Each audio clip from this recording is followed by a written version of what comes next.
On my 35th birthday, the only notification on my phone was a withdrawal alert from my bank. $5,000 for first-class tickets to Europe. $12,000 for a suite at the Ritz Paris. I sat alone in my dark living room, illuminated only by the glow of the Chicago skyline through the floor-to-ceiling windows.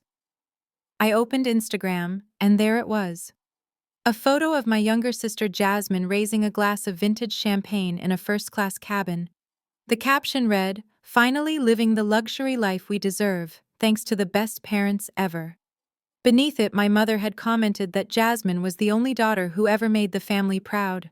I did not cry. I did not scream. I simply took a slow sip of my red wine and set the glass down on my marble coffee table. I opened my laptop and logged into the family trust account. I watched the numbers on the screen. I saw another transaction pending for a designer handbag. I moved my cursor to the red button that said freeze all assets and report fraud. My finger hovered over the trackpad for a single second. I thought about the years of neglect. I thought about the missed birthdays. Then I clicked. Across the ocean, I knew their world had just stopped turning. Before I tell you how my brother-in-law ended up in handcuffs, and my mother ended up on her knees begging for forgiveness, let me know where you are watching from in the comments below. Please hit like and subscribe if you have ever been the invisible child who funded everyone else's dreams. My name is Nia, and I live in a world of numbers. Numbers do not lie. Only people do. My family thinks I am a simple bookkeeper. They think I file tax returns for a living and live in a small apartment because I cannot afford better. They believe I am dull and stingy and unlovable. They have no idea who I really am. They do not know I own the penthouse I am sitting in. They do not know I drive a paid-off luxury sedan kept in a private garage 3 blocks away. I am a forensic accountant. When a cartel hides money in offshore shells, the government calls me. When a billionaire divorces his wife and tries to hide his private jets, his wife's lawyers call me. I can find a single missing cent in a ledger of billions. I have destroyed empires with a spreadsheet.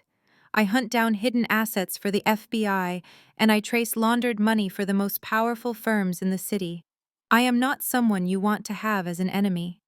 Yet for 20 years I let my own mother Louise and my father Joe treat me like an automated teller machine while they worshipped the ground my sister walked on. They mistook my silence for stupidity. They mistook my generosity for weakness. They thought the money would flow forever because they believed they were entitled to my labor. Tonight the silence ends. Tonight I am not just the daughter who pays the bills, I am the auditor. And I just found a discrepancy that is going to cost them everything they have. The audit begins now. 4 hours before I froze their assets, I was sitting at table 42 in the most exclusive restaurant in downtown Chicago. The reservation had been made months in advance. It was my 35th birthday, and for the first time in years, my parents had promised to celebrate with me. Not Jasmine, just mom, dad, and me. A chance to be seen. A chance to be a daughter instead of a bank account.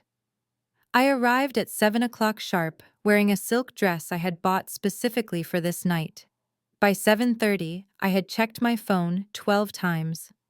By 8 o'clock, the maitre d' was casting apologetic glances in my direction.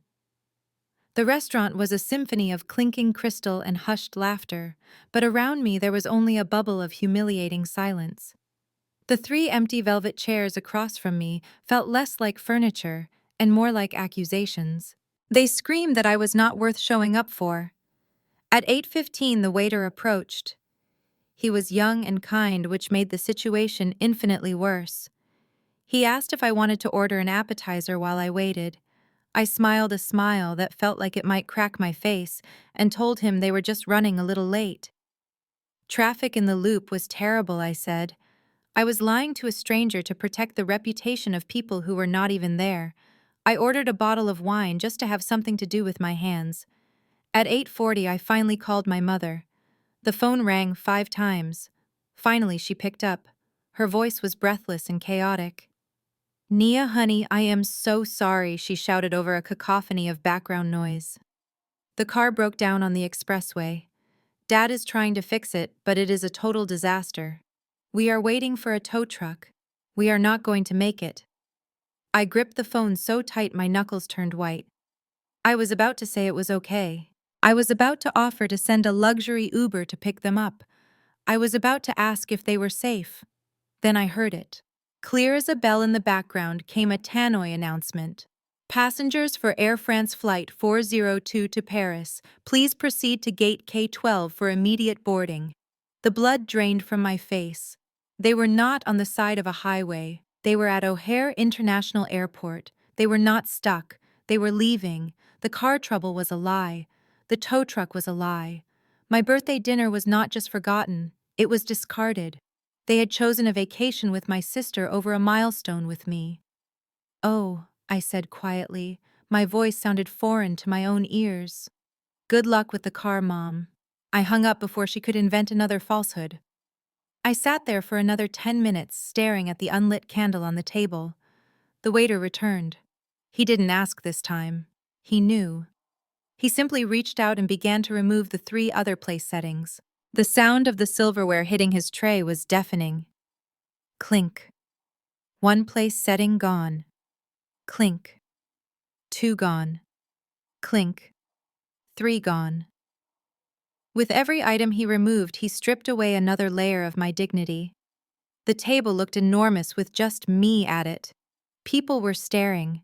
I could feel their pity on my skin like a rash. The woman at the next table whispered something to her husband and looked at me with sad eyes. I wanted to scream that I paid for this dinner. I wanted to scream that I paid for the clothes on their backs and the roof over their heads. Instead, I signaled for the check. I paid for a meal I did not eat. I walked out of the restaurant and into the cold night air.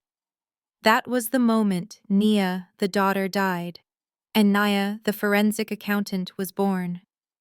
I returned to my silent apartment and kicked off my heels. The marble floor was cold beneath my feet, matching the chill spreading through my chest.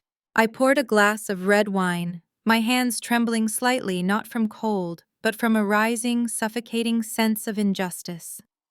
I sat on the beige sofa and unlocked my phone.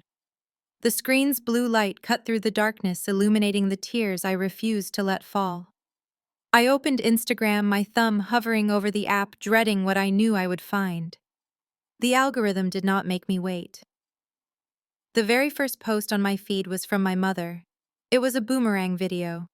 My sister Jasmine and her husband Hunter were clinking crystal champagne flutes. They were nestled in the wide leather seats of a first-class cabin. Jasmine was wearing a new Gucci scarf, her head thrown back in a laugh that looked practiced and perfectly filtered. Hunter was smirking at the camera, holding up his glass in a mock toast. The location tag read, Air France First Class Lounge. But it was the caption that made my breath catch in my throat. "So happy to surprise our darling Jasmine and Hunter with a well-deserved getaway to Paris," my mother had written, followed by a string of heart emojis. "You are the only one who makes this family proud. Enjoy the city of love, my angel." I stared at the words until they blurred. The only one who makes this family proud. The sentence played on a loop in my mind, each repetition a fresh cut. I swiped left. The next photo was a screenshot of their itinerary. The Ritz Paris, a private boat tour on the Seine, a reservation at Jules Verne. I did the mental math instantly. The flights were $5,000 apiece. The hotel was $12,000 for the week. The spending money was another few thousand. The total came to roughly $25,000. My blood ran cold. The number was specific. It was too specific to be a coincidence. Exactly 3 days ago, my father had called me in a panic. He told me the roof of their house was leaking, that black mold was spreading in the attic, and that the contractor needed $25,000 immediately, or the house would be condemned. I remembered the desperation in his voice. I remembered rushing to the bank during my lunch break to wire the money because I was terrified for their safety. I had wired exactly $25,000 to the family trust account. There was no leaking roof. There was no black mold. There was no emergency. I looked back at the photo of Jasmine sipping champagne. They were drinking my hard-earned money. They had looked me in the eye, lied about their safety, and exploited my fear to fund a luxury vacation for the sister who treated me like dirt. They did not just forget my birthday. They had actively robbed me to celebrate it without me. The sadness that had weighed me down all evening evaporated, replaced by a clarity so sharp it felt dangerous. This was not a family dynamic. This was a financial crime, and I was the only witness. I took a sip of wine, swallowed the bitterness, and prepared to burn it all down. You might be wondering how a forensic accountant who hunts down international fraud for a living allowed her own family to rob her blind. It is a fair question. You see, the account they were draining was titled The Jones Family Trust. It sounds noble, doesn't it? It sounds communal. But names are just marketing. In the fine print of the banking agreement, there is only one primary account holder. Me. My social security number is the one on the tax forms. My credit score is the one bearing the load. My liability is the only thing that matters to the bank. My parents and Jasmine are what the financial institutions call authorized users. It is a fancy term for children with allowances. They have shiny plastic cards with their names embossed on the front, but they do not own the vault. They just have the keys to the front door. They never bothered to read the terms and conditions because arrogance does not require literacy. They assume that because they spent the money, it belonged to them. Tonight, I am teaching them the difference between access and ownership. Tonight, I am changing the locks. I walked over to my desk. The glass surface was cold against my wrists. I cracked my knuckles and opened the main banking portal. My laptop keyboard is mechanical. In the silence of the penthouse, each keystroke sounded like a gunshot. Click, clack, enter. I navigated to the transfer page. I did not just want to freeze the cards. That would be too gentle. That would imply that this was a temporary misunderstanding. Number 1. I needed to scorch the earth. I selected the entire balance. $185,000. This was money I had saved for their retirement. Money I had set aside for their health care. I typed the destination account number. I was not sending it back to my checking account where they could guilt me into returning it. I was sending it to a high-yield savings account under a Shell LLC.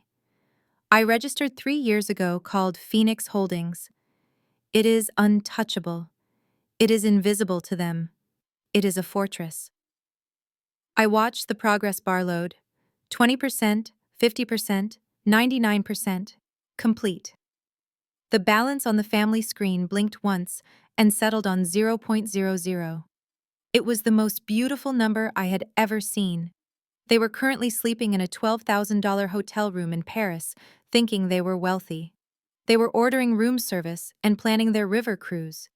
They had no idea that, digitally speaking, they were already destitute. I closed the laptop with a snap. The gun had been fired.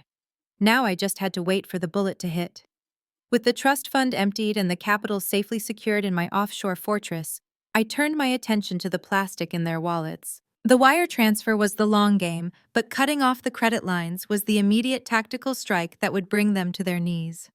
I stood up from my desk and walked to the floor-to-ceiling window, looking down at the sprawling grid of Chicago lights. From this height, the cars looked like toys, and the people were invisible. I felt like a titan arranging pieces on a board. I picked up my phone and dialed the number for the bank's Elite Fraud Protection Service. I cleared my throat and closed my eyes for a moment. When I opened them, I was no longer Nia, the cold auditor. I was Naya, the panicked victim. The operator answered on the first ring. Agent Michael speaking. How may I assist you today, Ms. Jones? I injected a tremor into my voice, a wobble of pure anxiety that I had perfected over years of walking on eggshells around my mother. Oh, thank God you answered, Michael. I think I am in trouble. I think my identity has been compromised. I could hear the shift in his tone immediately. He went from professional to protective. Please stay calm, Ms. Jones. Tell me what is happening. I am looking at my alerts. Michael and I am seeing thousands of dollars being charged in Paris right now. My voice rose an octave, bordering on hysteria. I am not in Paris. I am right here in my apartment in Chicago. I think someone has cloned my cards. They are staying at the Ritz. They are buying designer bags. Please, you have to stop them. They are draining everything. I listened as his fingers flew across his keyboard on the other end of the line. I took a calm sip of my wine, my face completely expressionless, while my voice continued to tremble for his benefit. I see the transactions, Ms. Jones. We are flagging them as fraudulent immediately. I am issuing a code red lock on all accounts associated with your social security number. That includes the supplementary cards held by a Louise and Jasmine Jones. Do you recognize those names? I paused for a beat. The dramatic timing was crucial. They are my family members, but they are here in the States with me. If those cards are being used in France, then someone must have stolen their information too. Please, Michael, lock it all. Do not let another cent go through. Consider it done. The cards are dead as of this second. We will also notify French authorities of the potential identity theft at the hotel. You are safe now, Ms. Jones. I hung up the phone and the mask fell away instantly. A dark smile spread across my lips. I had just weaponized the very protection they relied on. In a matter of seconds, I had transformed their status symbols into worthless scrap plastic. I imagined the scene that was about to unfold across the Atlantic. They wanted the full Parisian experience. I just ensured they would get the authentic starving artist reality instead. The next time a waiter brought a card reader to their table, it would not beep with approval, it would scream decline. And when they called the bank to complain, they would not be treated as valued customers. They would be flagged as potential identity thieves using stolen cards. I raised my glass to the reflection in the window. Checkmate. While I sat in the dim light of my penthouse watching the snow begin to fall over Chicago 4,000 miles away, the sun was shining on the Rue du Faubourg Saint-Honoré. I did not need a satellite feed to know exactly what was happening inside the flagship Hermès boutique. I could see the transaction attempt flashing red on my laptop screen like a heartbeat monitor flatlining. My sister Jasmine was undoubtedly standing at the counter holding a $12,000 Birkin bag in ostrich leather. I knew that bag. She had been posting photos of it on her story for the last hour, calling it her birthday present to herself. In my mind, I could see the exact tilt of her chin as she handed the sales associate the heavy platinum credit card. It was my card, but it bore her name as an authorized user. She would have tossed it onto the glass counter with the casual arrogance of someone who has never earned a dollar in her life. She was probably already posing for a selfie with the orange box, waiting for the satisfying beep of approval. But the beep never came. Instead, there was the sharp, jarring buzz of a decline. I watched the second attempt flash on my screen. This time the alert code was different. Code 41, lost or stolen. I took a sip of wine and imagined the color draining from Jasmine's face. She would be laughing it off at first. She would tell the sales associate that the machine must be broken. She would demand they run it again. She would raise her voice because that is what Jasmine does, when reality refuses to bend to her will. Then came the third alert. This one was from a different card. Hunter had stepped in. My brother-in-law, always desperate to play the hero, likely pulled out his own wallet with a flourish. "Put it on mine, babe," he would say loud enough for the other shoppers to hear. He wanted to look like the provider. He wanted to look like the wealthy entrepreneur he pretended to be. But Hunter's card was linked to the same frozen trust. The decline was instant, and this time the consequences were physical. In high-end Parisian boutiques, a declined card followed by a fraud alert does not just result in an awkward apology, it results in security. I pictured the moment the sales associate's polite smile vanished. She would have signaled the large man in the dark suit standing by the door. The air in the store would have shifted from welcoming luxury to hostile suspicion. Jasmine and Hunter were no longer valued American tourists. They were now potential credit card thieves trying to fence stolen goods. I imagined the manager stepping forward, his voice low and icy, asking them to provide alternate payment or leave the premises immediately.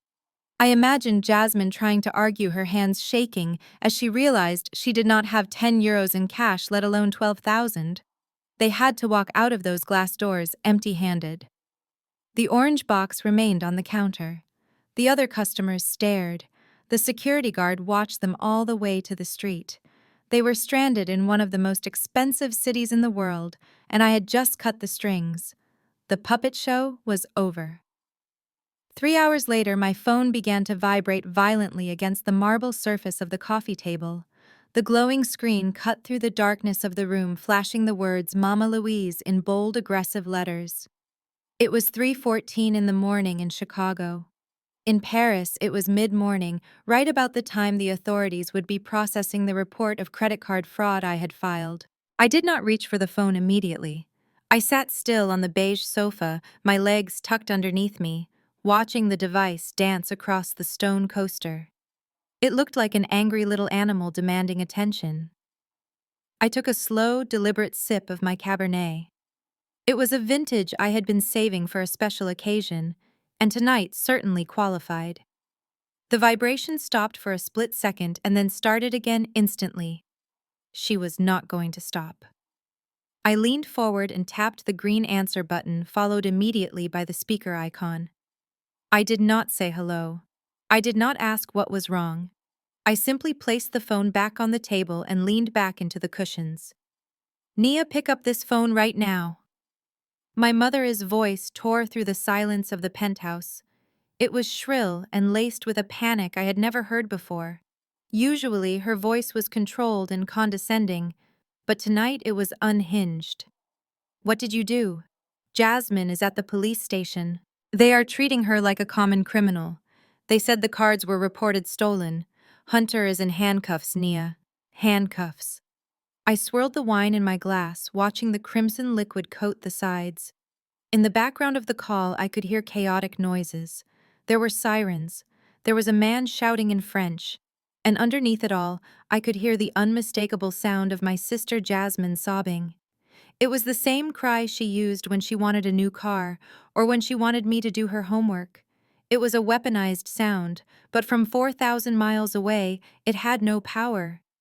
You have to call the bank immediately. My mother screamed again, her voice cracking. Tell them it was a mistake. Tell them you gave her permission. She has nowhere to go. The hotel evicted them. They seized their luggage.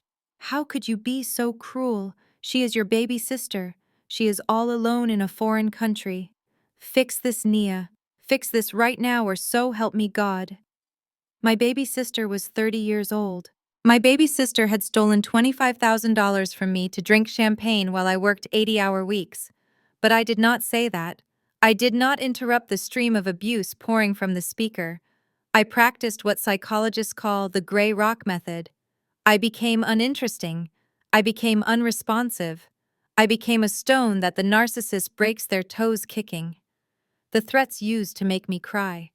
They used to send me spiraling into panic attacks, desperate to fix whatever imaginary slight I had committed. Now they sounded like distant traffic, meaningless noise. If you do not fix this, do not you dare call yourself my daughter again. You are dead to us. Do you hear me? Dead. I reached out and tapped the red button, ending the call mid-scream. The silence that rushed back into the room was heavy and luxurious. It felt like a warm blanket. I took another long sip of wine, feeling the warmth spread through my chest. Dead to you, I whispered to the empty room, finally. I did not block the number. I wanted to see the voicemails pile up. I wanted a record of their unraveling for the files. I finished my glass, rinsed it in the sink, and walked to my bedroom. For the first time in 35 years, I was going to sleep peacefully on my birthday. To understand why my mother is currently screaming into her voicemail, you have to understand the dynamic that has ruled our house since the day my sister was born. It was never just about money. It was about worth. In the African American community, there is sometimes a painful, unspoken hierarchy based on shade and texture, and in the Jones household, that hierarchy was law. Jasmine was born with skin the color of caramel and loose bouncing curls that strangers stopped to admire in the grocery store. I was born with skin rich and dark like obsidian and hair that defied gravity in tight coils. In a healthy home, this difference would be beautiful. In my home, it was a destiny. My mother used to brush Jasmine hair for hours, cooing over how silky it was, while she handed me a wide-tooth comb and told me to go deal with my situation in the bathroom. Jasmine was the show pony. I was the workhorse. I remember my 12th birthday party, which was actually just a barbecue for the church deacons. I spent the entire afternoon in the kitchen seasoning chicken and slicing potato salad while Jasmine, who was only 7, sat in the living room reciting poems for the guests. When I tried to come out to grab a plate, my father blocked the doorway. He looked down at me not with love but with utility. He said, "Nia, look at your sister. She is delicate, she is a flower that needs light. God gave Jasmine the light to shine, but he gave you the broad back to carry her. Your sister is a star, Nia, and stars need a dark sky to be seen. You are the sky. Do not ever try to eclipse her. Your job is to make sure she has everything she needs to sparkle." That sentence became the constitution of my life.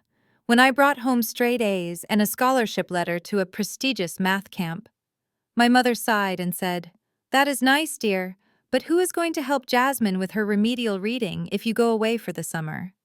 I stayed home. I tutored her. I did her homework. I ironed her dresses for pageants I was not allowed to enter. I learned that my intelligence was only valuable if it could be harvested to fix Jasmine mistakes. They created a monster. By shielding Jasmine from every consequence and every hardship, they ensured she never developed a single survival skill. They treated her incompetence as adorable, and my competence as mandatory. They thought they were building a dynasty with a queen and a servant. But they forgot that the servant is the one who holds the keys to the castle. They spent decades telling me I was born to serve. They never suspected that one day the servant would realize she owned the master's house. I am not the dark sky anymore. I am the storm that is about to wash away their entire artificial world. Then there is Hunter. If Jasmine is the show pony, Hunter is the ringmaster of a circus that does not exist. He describes himself on LinkedIn as a serial entrepreneur and a disruption architect. In reality, he is a 32-year-old man whose last 3 startups failed before they even launched a website.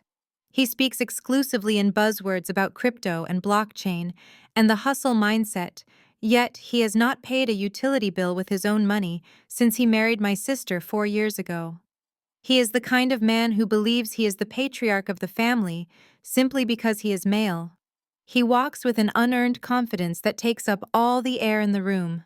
I remember last Thanksgiving vividly. I had paid for the catering, I had paid for the wine, I had even paid for the floral centerpiece on the table. Yet Hunter sat at the head of the table carving the turkey like a king holding court. He looked at me over his glass of Pinot Noir, which I had bought, and asked me how work was going. "Still doing the boring bean-counting stuff, Nia?" he asked with a smirk that made me want to scream. "I do not know how you do it, staring at spreadsheets all day, checking receipts. It is so small. You need to think big, Nia. You need to understand how real wealth is created." That is what I tell Jasmine.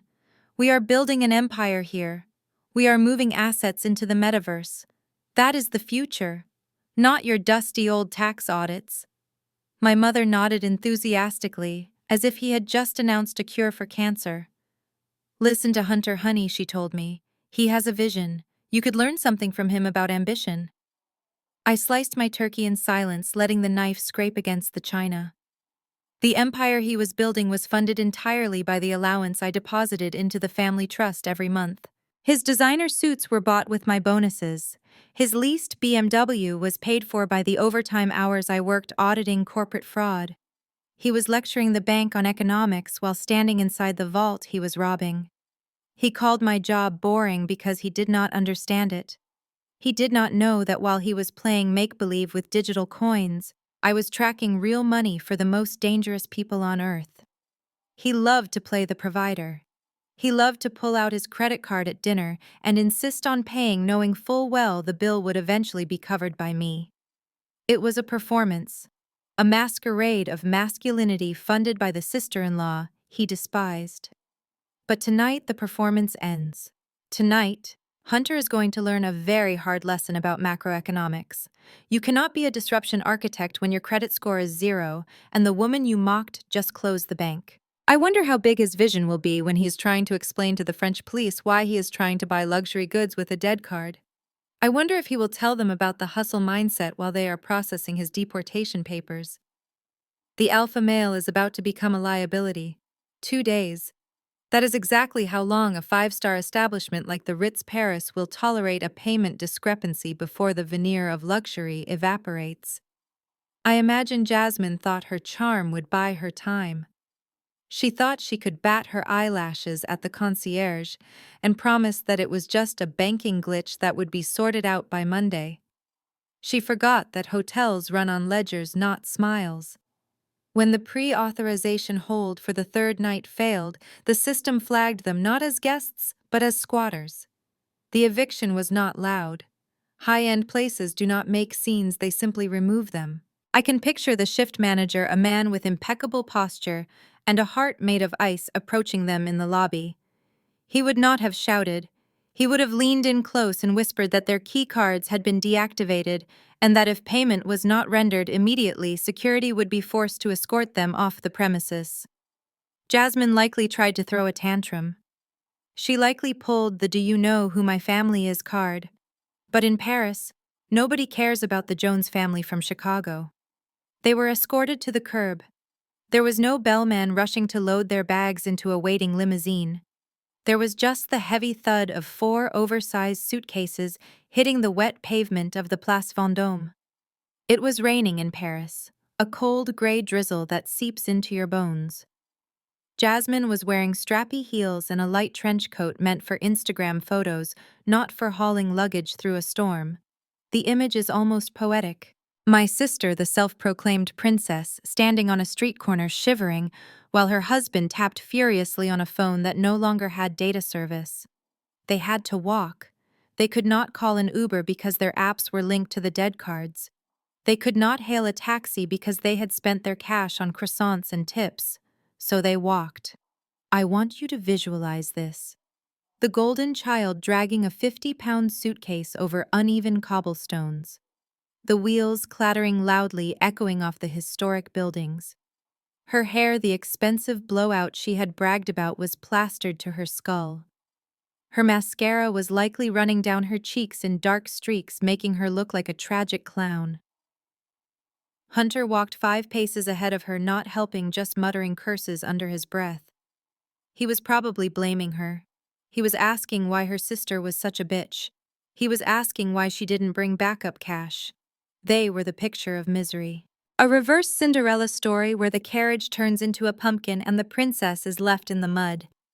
For the first time in her life, Jasmine was experiencing the physical discomfort of poverty. The wet socks, the aching feet, the uncertainty of where she would sleep that night. She was walking past cafes filled with warm, happy people, realizing that she was on the outside looking in. She had spent her whole life looking down on people who struggled. Now she was one of them. And the longest walk of her life was just beginning. My phone lit up again just as the sun was beginning to crest over Lake Michigan. It was a text message from Jasmine. It was a long, rambling block of text devoid of punctuation, which was usually her signature style when she wanted to convey extreme distress. She claimed that she and Hunter had been walking near the Louvre, trying to find a consulate, when 3 men with knives jumped them in an alleyway. She wrote that they had been thrown to the ground and stripped of everything, including their cash and her wedding ring. She said they were bleeding. She said they were traumatized. She ended the message with a plea that would have melted a stone. She begged me to wire $5,000 immediately, not for a hotel, but for medical bills and emergency passports. She said, "Please, Nia, we could have died. Do not let us die here." For a brief second, my heart actually stuttered. It is a biological reflex to panic when you hear your sibling is in danger. But then the forensic accountant in me took over. I took a deep breath and looked at the facts. Jasmine said they were near the Louvre. That is the first arrondissement. It is one of the most heavily policed square miles on the planet. I walked over to my laptop and opened a new window. I did not open a banking app. I opened the public safety dashboard for the Paris Prefecture of Police, which tracks reported crimes in real time. I also pulled up the live feed from a traffic camera near the location she described. I scanned the logs for the last 2 hours. There were no reports of armed robbery. There were no reports of an assault. There were no ambulances dispatched to that sector. In fact, the only police activity recorded in that district was a citation for an illegally parked delivery truck. I zoomed in on the traffic camera feed. The streets were quiet. The tourists were walking calmly. There was no crime scene tape. There was no blood. My sister was not bleeding in an alley. She was likely huddled in the lobby of a hostel or a cafe inventing a violent crime because she knew violence was the only thing that might override my anger. She was using a fake trauma to unlock my wallet. It was a strategy she had used before. Like the time she claimed she needed money for a car repair because she had been hit by a drunk driver, when in reality she had just spent her rent money on shoes. I took a screenshot of the police incident map, which showed a sea of green indicators meaning all clear. I circled the timestamp. Then I took a screenshot of the weather report, which showed it was currently pouring rain in the first arrondissement, yet in her text she mentioned the dusty ground. I composed my reply. I did not offer sympathy. I wrote simply, "That is very strange, Jasmine, because I am looking at the live police database for that district, and there have been 0 violent crimes reported in the last 24 hours. I also see that there are CCTV cameras on every corner of that block. I am going to call my contact at the U.S. Embassy and have them pull the security footage to help catch these attackers. Should I tell them to look for the couple faking a robbery, or should I tell them to look for the invisible men?" I hit send. The 3 dots indicating she was typing appeared almost instantly. They danced on the screen for a long time, then they disappeared. She did not reply. She knew I had caught her. She realized that she was not dealing with her big sister anymore. She was dealing with an investigator who treated lies like mathematical errors. They always get corrected. The silence that followed was her confession. She was safe. She was just desperate, and now she was out of options. My father loved 2 things in this world more than life itself. The first was his image as a patriarch, and the second was his vintage 1978 Cadillac Eldorado. It was maroon with white leather interior, and he spent every Sunday morning polishing the chrome until it gleamed like a mirror. That car was not just a vehicle, it was his pride. It was the symbol that he had made it out of the neighborhood and into the middle class. He had told me once that he would be buried in that car. But desperate times call for desperate measures, and a frozen bank account changes a man's priorities. With Jasmine stranded in Paris and me refusing to unlock the vault, my parents were forced to cannibalize their own assets. I received a notification from the Department of Motor Vehicles because I handle all their administrative paperwork. The title for the Cadillac had been transferred. I can only imagine the scene. My proud father standing in the lot of a predatory "we buy cars for cash" dealership, negotiating with a man who smelled like cheap cigars. He would have been sweating. He would have been humiliated. The car was worth $20,000 to the right collector, but he did not have time to find a collector. He needed cash today. He likely took $4,000 or $5,000 for it. He sold his legacy for pennies on the dollar just to bail out his golden child. An hour later, my phone rang. It was my father. I let it go to voicemail and then listened to the recording. His voice was shaking, not with sadness, but with a rage so pure it felt like heat radiating from the speaker. "You are the most ungrateful child God ever put on this earth, Nia." He spat the words out. "I just sold my car. Do you hear me? I sold the Eldorado. My baby. I sold it to strangers because your sister is starving in a foreign country and you are playing games. You forced me to do this. You took away my joy to punish her. I hope you are happy. You are a cold, heartless woman, and I am ashamed that you carry my last name." I sat in my office chair and replayed the message. He sold his car. He sacrificed his most prized possession to buy 2 one-way tickets from Charles de Gaulle to O'Hare. He did not sell the car to pay for my college tuition years ago. He did not sell it when I needed braces, but for Jasmine he burned his idol without hesitation. I logged into the airline database to see what he had purchased. The money from the car was only enough for 2 seats in economy class, on a budget carrier with a layover in Iceland. Row 42. The very back of the plane right next to the lavatories. I looked at the seating chart and allowed myself a dry, humorless laugh. Jasmine, who had flown there sipping champagne in a lie-flat pod, was coming home with her knees pressed against a plastic tray table, smelling blue toilet water for 9 hours. My father called me heartless. I prefer to think of myself as a teacher. And today, his lesson was about the true value of $1 when you actually have to earn it yourself. The Cadillac was gone. The bridge was burned. And they were finally coming home to face the music. The flight from Paris to Chicago is 9 hours long. In a lie-flat pod with noise-canceling headphones and a warm duvet, 9 hours feels like a nap. In the last row of a budget carrier, 9 hours feels like a prison sentence. My father's beloved Cadillac had only generated enough cash for 2 seats in row 42. On this particular aircraft, row 42 does not recline. It is bolted upright against the rear bulkhead directly adjacent to the lavatories. I tracked their flight online, watching the little plane icon crawl across the Atlantic, and allowed myself to visualize the scene inside the cabin. Jasmine, who had arrived in France wearing oversized sunglasses and looking like a celebrity, was now squeezed into the middle seat of the center aisle. To her left was likely a stranger who did not care about her family pedigree. To her right was Hunter, a man who undoubtedly practiced aggressive manspreading, taking up not only his space, but half of hers as well. Every time the lavatory door opened, a waft of blue chemical disinfectant and stale air would roll over them. Every time a passenger needed to use the facilities, they would bump against Jasmine's shoulder. There was no flight attendant rushing over to offer her a hot towel. There was only the harsh overhead lighting and the plastic tray table that hit her knees every time the person in front of her leaned back. I checked her Instagram feed one last time.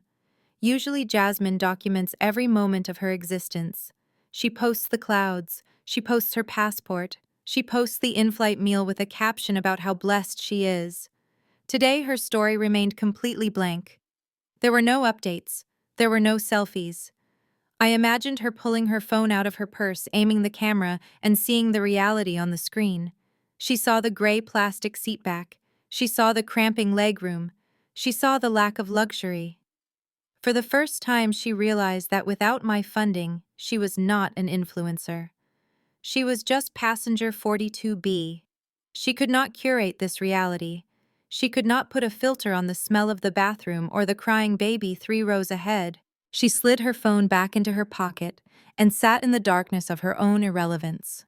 The golden child was tarnishing in real time. Hunter, I assumed, was making it worse. He was likely complaining about the legroom, blaming the airline, blaming the French, and blaming her. He was the kind of man who became petulant when uncomfortable. He would be sighing loudly, shifting constantly, and refusing to share the armrest. They were trapped in a metal tube at 30,000 feet, stripped of their pretenses, forced to sit with nothing but their anger and each other. By the time those wheels touched the tarmac at O'Hare, they would not be a power couple returning from a romantic getaway. They would be 2 exhausted, bitter people looking for someone to blame. And I knew exactly who they were coming for. I poured myself a glass of water and went to the front door to double-check the locks. The storm was about to make landfall. The next morning, the sun rose over Chicago with a deceptive calm. The sky was a brilliant, cloudless blue, but inside my apartment, the atmosphere was heavy with anticipation. I knew they were coming. My father's flight tracking information showed they had landed at O'Hare 20 minutes ago. They would be tired, they would be hungry, and most importantly, they would be furious. I did not spend the morning cowering in bed. I spent it preparing the battlefield. I turned my living room into a courtroom. I moved the coffee table slightly to the left to create a clear line of sight from the entrance. I placed 3 distinct stacks of paper on the dining room table, each one bound with a heavy black clip. Stack 1 was the bank statements from the last 5 years, highlighting every single deposit I had made. Stack 2 was a forensic breakdown of Hunter's failed businesses and his outstanding debts. Stack 3 was the deed to the house my parents currently lived in, along with the tax lien documents I had purchased. Then came the surveillance. I walked over to the bookshelf and adjusted the spine of a vintage encyclopedia. Hidden between the pages was a high-definition camera with a wide-angle lens. I moved to the kitchen island and positioned a small motion-activated device behind the fruit bowl. Finally, I double-checked the main security camera mounted in the corner of the ceiling. I pulled up the feed on my iPad. The angles were perfect. Every scream, every threat, and every confession would be recorded in 4K resolution. I went to the mirror and adjusted my blazer. I had chosen a sharp, tailored navy suit, the kind I wore when I was presenting evidence to a grand jury. I pulled my hair back into a tight bun. No loose strands, no softness. I looked at my reflection and saw a stranger. The pleading daughter who just wanted to be loved was gone. Staring back at me was a prosecutor ready to deliver a closing argument. I poured myself a glass of iced water and sat in the high-backed armchair facing the door. I placed my phone face down on the table. The silence in the apartment was absolute. It was the deep, pressurized silence of a submarine before a torpedo impact. I checked my watch. 1 hour since landing. Traffic would be light. They were probably in the elevator right now rehearsing their lines. My mother would lead with tears. My father would lead with disappointment. Jasmine would lead with victimhood. And Hunter would try to use big words to intimidate me. I took a slow, steady breath. Let them come. Let them bring their anger and their entitlement. I had the receipts, I had the law, and for the first time in my life I had the upper hand. The elevator dinged down the hall. Heavy footsteps approached my door, then the aggressive jiggle of a key in the lock, a key that no longer worked. I didn't move. I waited for the inevitable pounding to begin. The trial of the Jones family was about to commence. The first blow to the door sounded like a battering ram. It was not a knock. It was a demand. I could see the heavy oak frame vibrate with the force of my father's fist. I stood up from the armchair and smoothed the front of my blazer. I walked to the door with a slow, deliberate cadence, counting the seconds. 1, 2, 3. I unlocked the deadbolt and turned the handle. I did not pull the door open. It was shoved inward with such violence that it slammed against the wall behind me, leaving a dent in the plaster. My mother was the first one through the breach.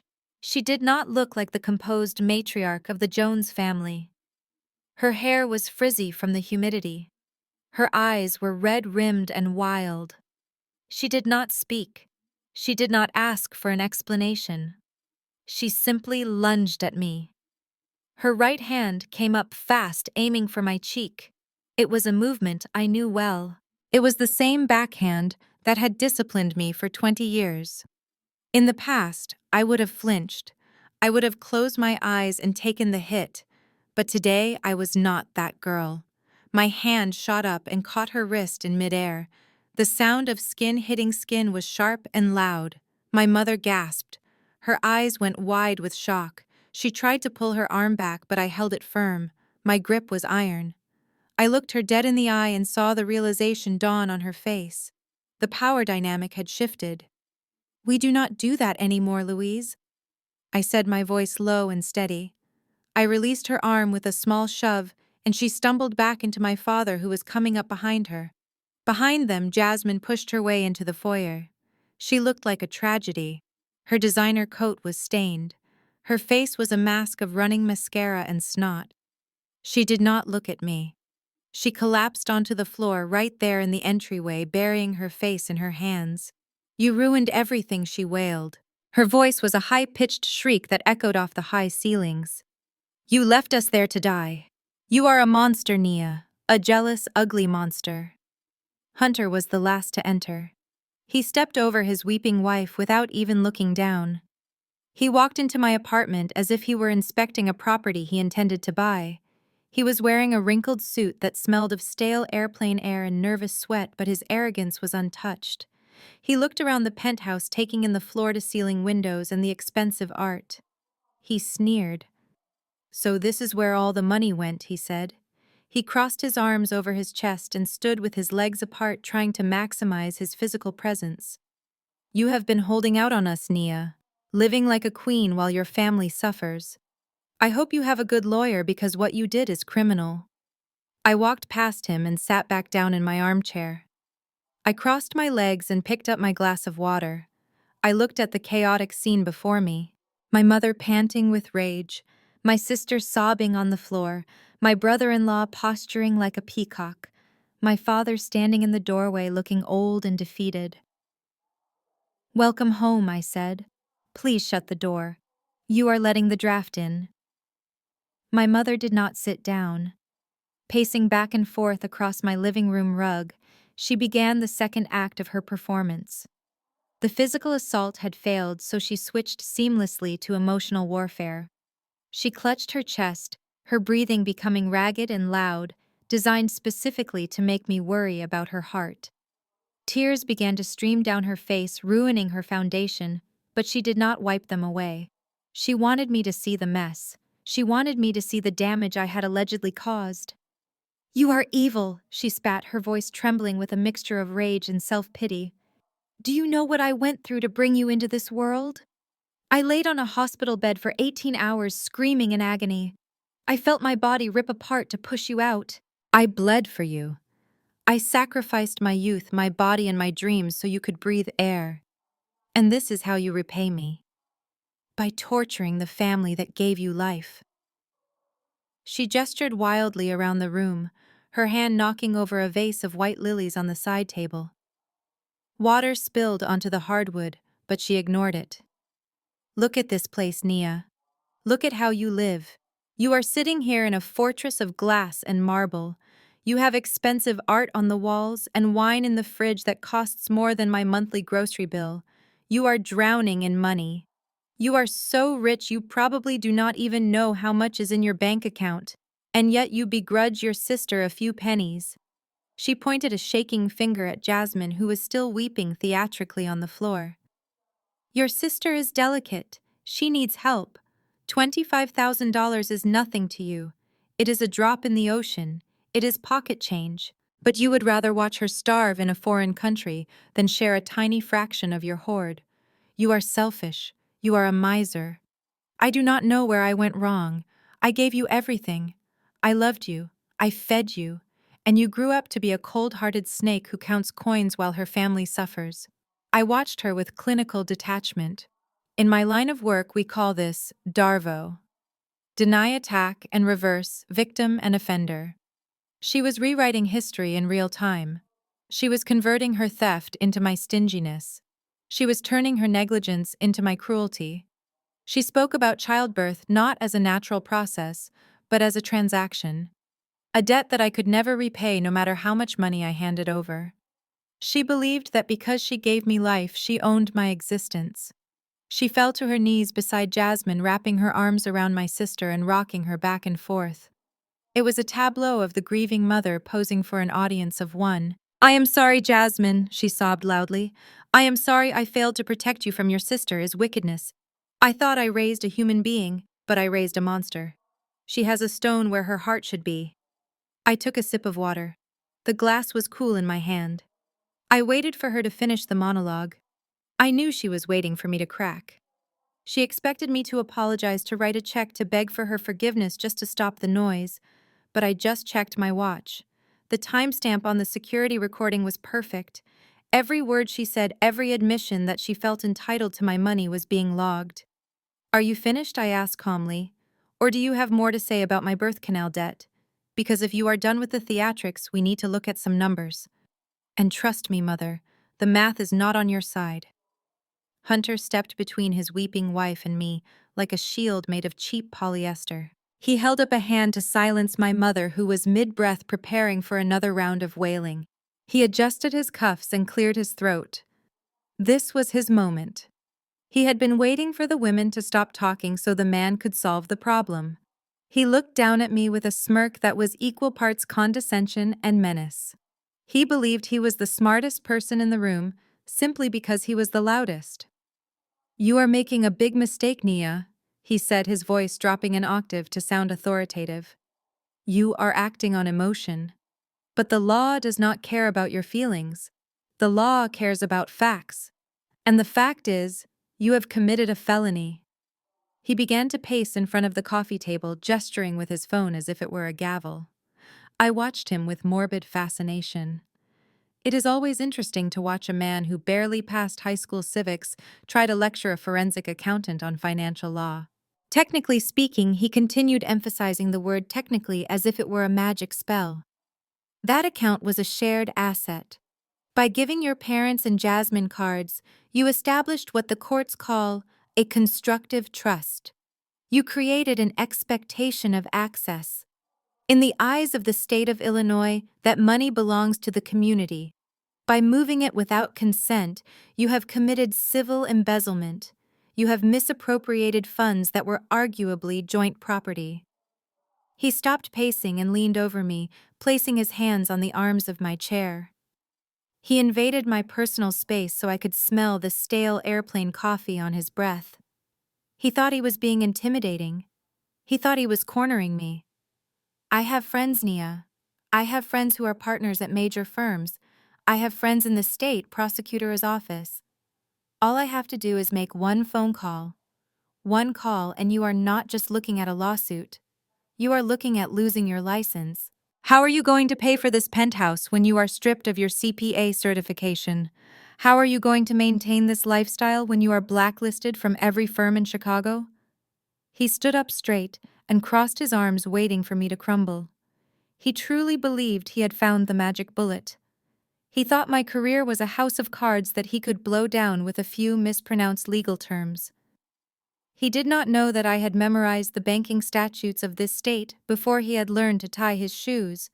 He did not know that an authorized user agreement specifically waives all rights to ownership. He was quoting legal dramas he had seen on television and presenting them as jurisprudence. I admit he put on a good show. For a moment, the room was silent. Jasmine stopped crying to look up at her hero. My mother looked at him with awe, thinking he had finally put me in my place. They were waiting for me to apologize. They were waiting for me to open the laptop and transfer the money back to avoid his wrath. Hunter tapped his foot impatiently. "Tick-tock, Nia," he said, checking his watch. "The banks close in an hour. I suggest you fix this before I have to ruin your life." I looked at him and felt a smile tugging at the corner of my mouth. He had just threatened a professional auditor with a lawsuit based on imaginary laws. He had brought a plastic knife to a nuclear war. I did not flinch at his threats. I did not blink. I simply reached out and picked up the first heavy black binder from the stack I had prepared on the dining table. I weighed it in my hand for a moment, letting the silence stretch until it was uncomfortable. Then, with a flick of my wrist, I slid it across the marble surface. It spun perfectly and stopped inches from Hunter's hand. The sound of the heavy plastic hitting the stone was the only noise in the room. "Open it," I said. My voice was not loud, but it carried the weight of absolute authority. Hunter hesitated. He looked at the binder as if it were a bomb. Then, trying to maintain his bravado, he flipped open the cover. "What you are looking at is a forensic audit of the Jones Family Trust. For the last 60 months," I explained, standing up and walking slowly toward him. I broke down every single transaction. Column A shows deposits, column B shows withdrawals. I want you to look at column A, Hunter. Read the source of funds for every single line item." He stared at the pages. His eyes darted back and forth. January 2019, $10,000 from Nia Jones. February 2019, $8,000 from Nia Jones. March, April, May, page after page, year after year. Now I continued, my voice sharpening like a blade. "Show me the deposits from Louise and Joe Jones. Show me the contribution from the community you claim owns this money. Find me one single cent that I did not earn." Hunter flipped the pages faster now, desperate to find a counter-argument. but there was nothing. The column for my parents was a barren wasteland of zeros. You said this was a partnership, Hunter. You said this was family property, but in a partnership, both sides contribute. This is not a partnership. This is a parasitism. For 5 years, I have been the host, and you have been the ticks. I leaned in close, looking him dead in the eye. In a court of law, ownership is determined by the source of funds. You cannot embezzle your own salary, you idiot. If you take this to a judge, he will not see a constructive trust. He will see an ungrateful family trying to legally rob their benefactor. So please call your friends at the prosecutor's office. Show them this binder. Tell them you want to sue the woman who paid for your wedding because she stopped paying for your vacation. They will not arrest me. They will laugh you out of the building. Hunter's face turned a shade of pale gray. He closed the binder slowly. The arrogance was gone, replaced by the terrified realization that he had just threatened a shark in her own water. My father looked away, unable to meet my gaze. My mother opened her mouth to speak, likely to spin another lie, but I cut her off. The bank is closed, Mother. And looking at these numbers, it should have been closed years ago. My father cleared his throat. It was a low, rumbling sound that instantly silenced the room. For the last 20 minutes he had stood by the door like a silent sentry watching his wife scream and his son-in-law posture. Now he stepped into the center of the room.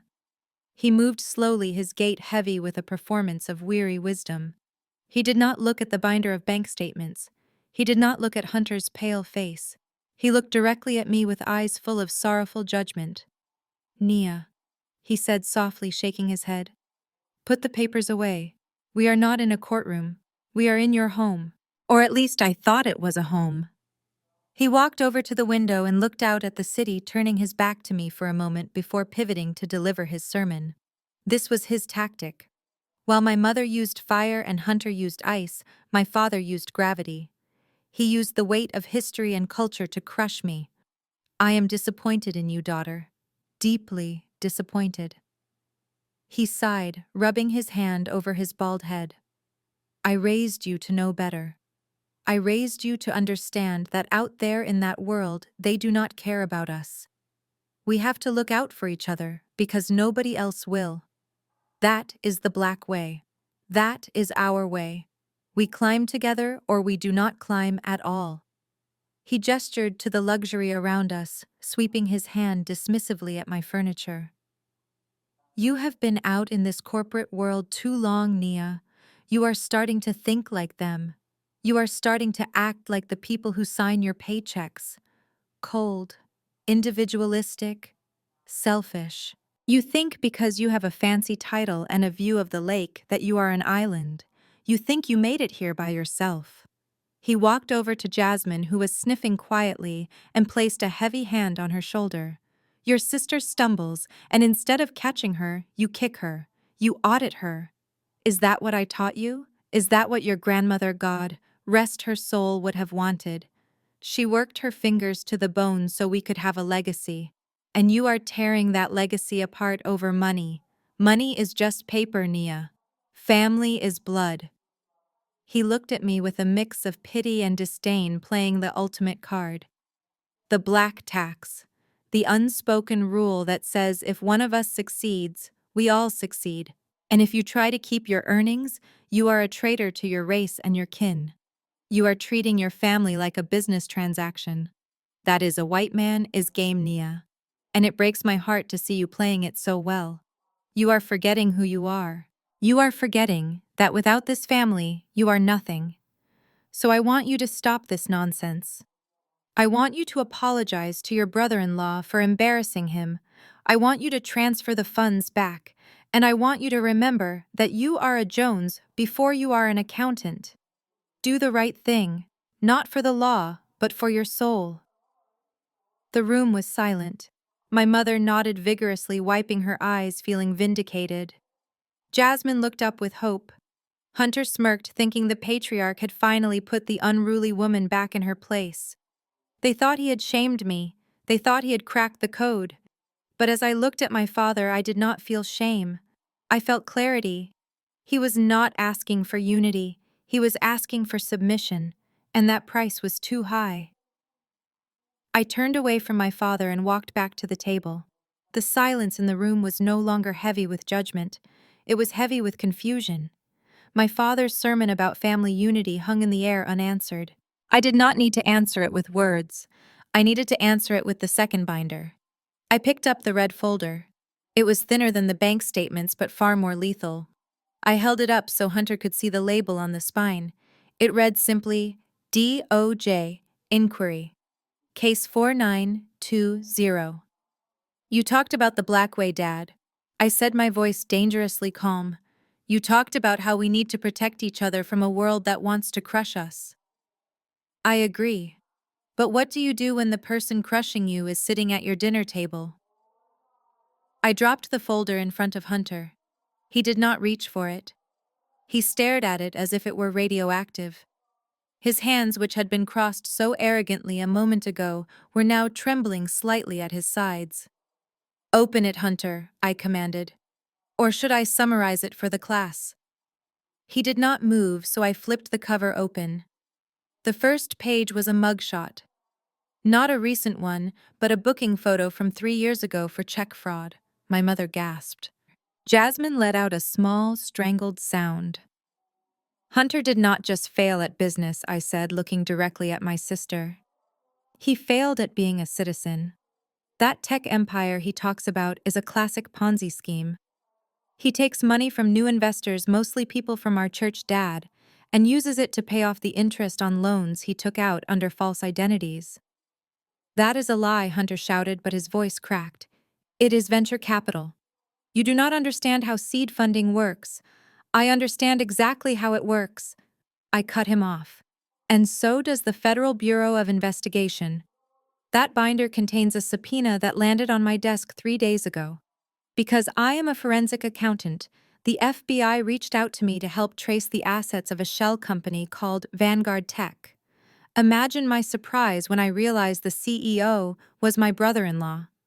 I walked over to Jasmine. She looked pale, her eyes darting between me and her husband. He is broke, Jasmine. He filed for Chapter 7 bankruptcy 2 years ago before you even got married. He has 0 assets. The car is leased in his cousin's name. The watch on his wrist is a replica. And the money he used to take you to Paris was not his share of the family wealth. That was him desperately trying to spend my money before the feds froze his accounts. The room spun. My father slumped onto the sofa, looking suddenly frail. The patriarch who had just lectured me on legacy was now realizing he had welcomed a wolf into the sheepfold. Hunter looked like a trapped animal, sweat beading on his forehead. The arrogance was gone. The investor persona was gone. All that was left was a con artist who had just run out of road. So, Dad, I said, turning back to my father, do you still want me to apologize? Or do you want to thank me for not handing him over to the agents who are currently parked down the street? The silence that followed my revelation should have been broken by a slap. I expected Jasmine to turn around and strike her husband.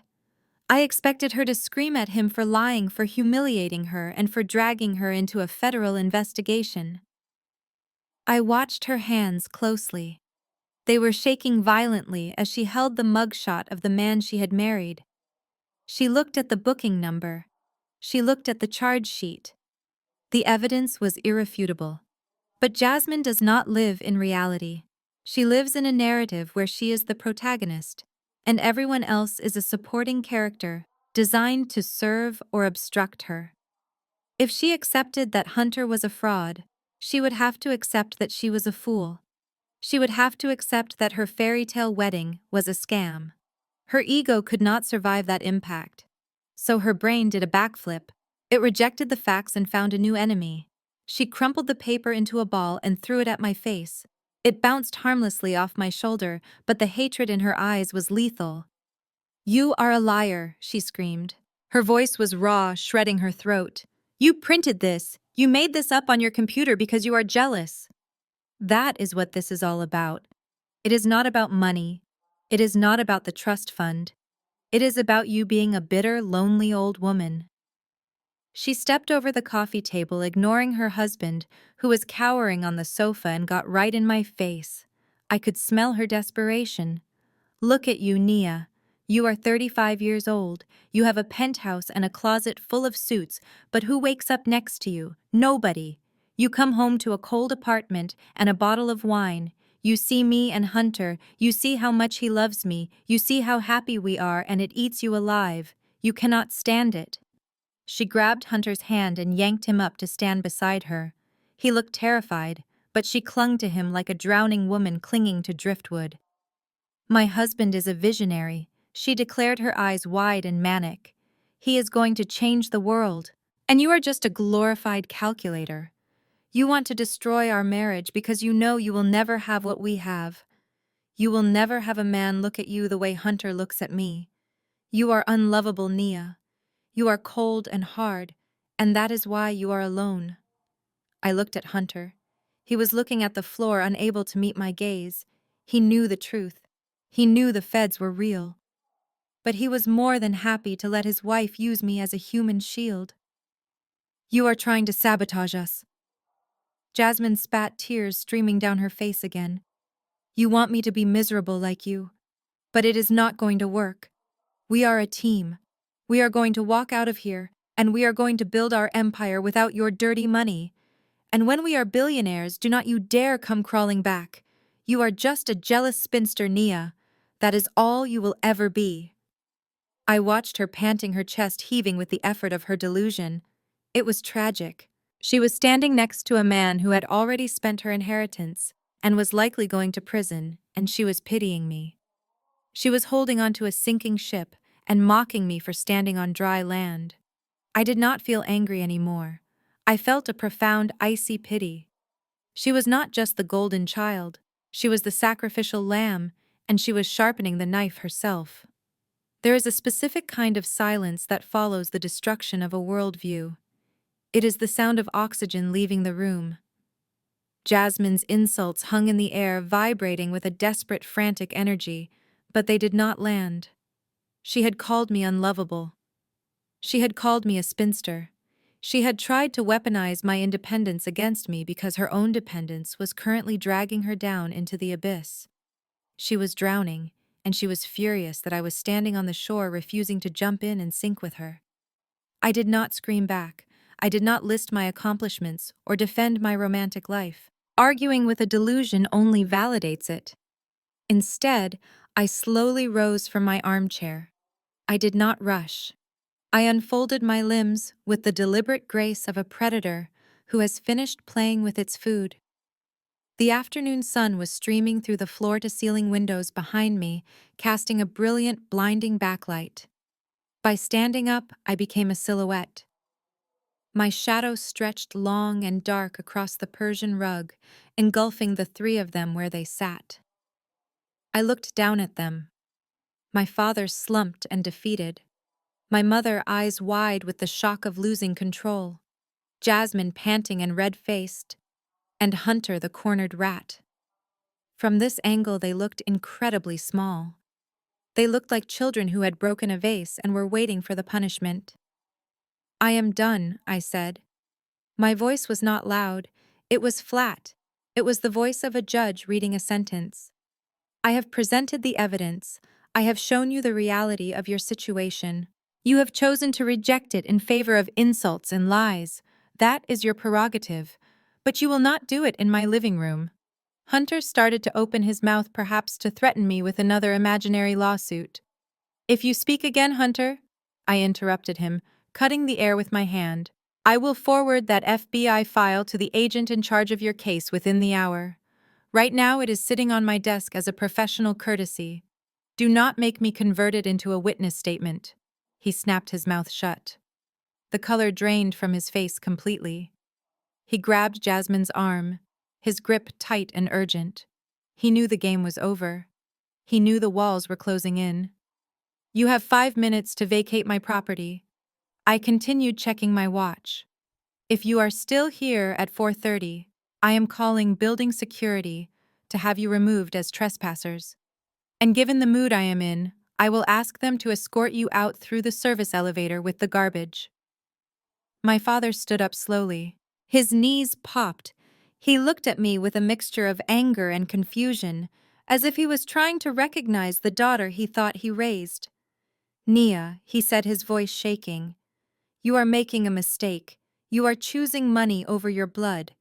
You will regret this when you are old and alone." I walked to the door and unlocked it. I held it open, the cold hallway air rushing in to mix with the heated atmosphere of the penthouse. "I would rather be alone in a penthouse than crowded in a prison cell, Dad," I replied. "And make no mistake, that is where your son-in-law is heading. You can follow him there or you can walk out this door. The choice is yours." Hunter did not wait for my father's permission. He pulled Jasmine toward the exit. She was still sobbing, dragging her feet, looking back at me with eyes full of hate. My mother followed, clutching her purse to her chest as if I might try to steal it. My father was the last to leave. He paused at the threshold, looking at me one last time, waiting for me to break, waiting for me to cry. I simply stared back, my face a mask of stone. He shook his head and stepped into the hallway. I looked at their backs as they retreated toward the elevator. The dynasty was crumbling. The illusion was shattered. "And don't forget to close the door," I said. I didn't wait for them to do it. I slammed it shut myself. The lock clicked into place. It was the most satisfying sound I had ever heard. I was alone. Finally, gloriously alone. The silence in my apartment the next morning was not empty. It was heavy with a profound, vibrating sense of peace. For the first time in years, the air didn't feel thin. I didn't have to worry about a crisis phone call. I didn't have to dread an overdraft notification. The cancer that had been eating away at my finances and my sanity had been surgically removed. I woke up without an alarm at 7. The sun was streaming across the lake, turning the water into a sheet of hammered gold. I walked into the kitchen and started my ritual. I ground the beans. I boiled the water. I watched the dark liquid bloom in the French press. It was a simple mechanical process, but today it felt like a celebration. I poured the coffee into a ceramic mug, the steam rising in a perfect spiral, and walked into the living room. I sat on the sofa in the exact spot where Hunter had tried to threaten me less than 24 hours ago. I picked up the remote and turned on the television. I didn't go to Netflix. I went straight to the local news channel. I didn't need a TV guide to know what was playing. The screen flickered to life. The breaking news banner was already scrolling across the bottom in urgent red letters. And there it was. The camera was not focused on a downtown skyscraper. It was focused on a modest single-story house in the suburbs, my parents' house. The lawn, usually manicured to perfection by my father, was trampled by a swarm of dark windbreakers. The letters FBI were emblazoned in yellow across the backs of the agents moving in and out of the front door. The anchor's voice was professional but grave. Federal agents executed a raid early this morning at a residence in Oak Park, arresting Hunter Davis, the self-proclaimed CEO of Vanguard Tech. Davis is charged with wire fraud, money laundering, and operating a Ponzi scheme estimated at over $5 million. Authorities allege that Davis targeted elderly members of his local church, promising high returns on cryptocurrency investments that never existed. I took a sip of coffee. It was hot, bitter, and perfect. On the screen, the front door opened. Two agents emerged, flanked by a uniformed officer. Between them walked Hunter. He was not wearing his Italian loafers. He was barefoot. He was still wearing the wrinkled suit from the flight, but the jacket was falling off his shoulder. His hands were cuffed tightly behind his back. His head was hung low, his chin touching his chest. He looked small. He looked like exactly what he was, a fraud who had been caught. The camera zoomed in. In the background, framed in the doorway, was my mother. She was holding her chest, wailing. And there was Jasmine. My sister was screaming at the agents, pulling at their sleeves, acting as if she could fight the federal government with a tantrum. An officer had to gently but firmly push her back inside. She looked wild. She looked broken. The anchor continued. Davis was reportedly staying with his in-laws after being evicted from a luxury hotel in Paris earlier this week due to lack of funds. Sources say the investigation was accelerated after a tip-off regarding suspicious international transfer attempts. I set the mug down on the coaster. I did not smile. I did not cheer. Did not. Forensic accounting is not about revenge. It is about balancing the ledger. Hunter had created a deficit in the universe. He had stolen from the vulnerable to feed his ego. The universe simply corrected the error. I picked up my phone and saw a dozen missed calls from my father. I didn't clear the notifications. I simply swiped them away. The audit was complete. The file was closed. And my coffee was getting cold. 6 hours before the news anchor read the headline, the sun had not yet risen over Oak Park. The street was silent, wrapped in the gray mist of early dawn. The manicured lawns and identical driveways were asleep, unaware that the neighborhood aesthetic was about to be violently disrupted. My parents' house sat in the center of the block, dark and imposing. The driveway was empty because the Cadillac was gone sold to pay for the tickets that brought the fugitives home. Inside, they were likely sleeping the deep, exhausted sleep of people who believe they have escaped the storm. They were wrong. The storm had simply taken a detour to get a warrant. At 6 o'clock sharp, the silence was shattered. There was no polite knock. There was no doorbell. There was only the thunderous wood-splintering crash of a battering ram hitting the front door. The sound echoed down the street like a gunshot. Before the birds could even take flight, the foyer was swarming with agents in body armor. The shout was uniform and deafening. FBI, federal agents, search warrant. Hands where we can see them. My father, a man who worried if his grass was half an inch too long because of what the neighbors might think, woke up to the sound of tactical boots stomping on his polished hardwood floors. He stumbled out of his bedroom in his bathrobe, confused and blinded by the tactical flashlights cutting through the gloom. He raised his hands, his face a mask of sheer terror, watching armed men invade the sanctuary he had spent 40 years building. My mother was behind him, clutching her nightgown, screaming for them to stop screaming, that there must be a mistake. But the agents did not stop. They flowed up the stairs like a black tide. They were not looking for my parents. They were looking for the guest room. They kicked the door open. Hunter was not the confident CEO of Vanguard Tech in that moment. He was a man in mismatched silk pajamas curled up under a quilt. He didn't fight. He didn't argue legal precedents. He squealed. It was a high, pathetic sound as they dragged him out of bed and slammed him against the wall to pat him down. The handcuffs clicked into place, biting into his wrists, sealing his fate. The walk from the front door to the waiting SUV was the longest distance Hunter would ever travel. They did not let him change. They marched him out into the cold morning air in his sleepwear, barefoot on the wet concrete. And this is where the tragedy turned into a spectacle. The noise had woken the street.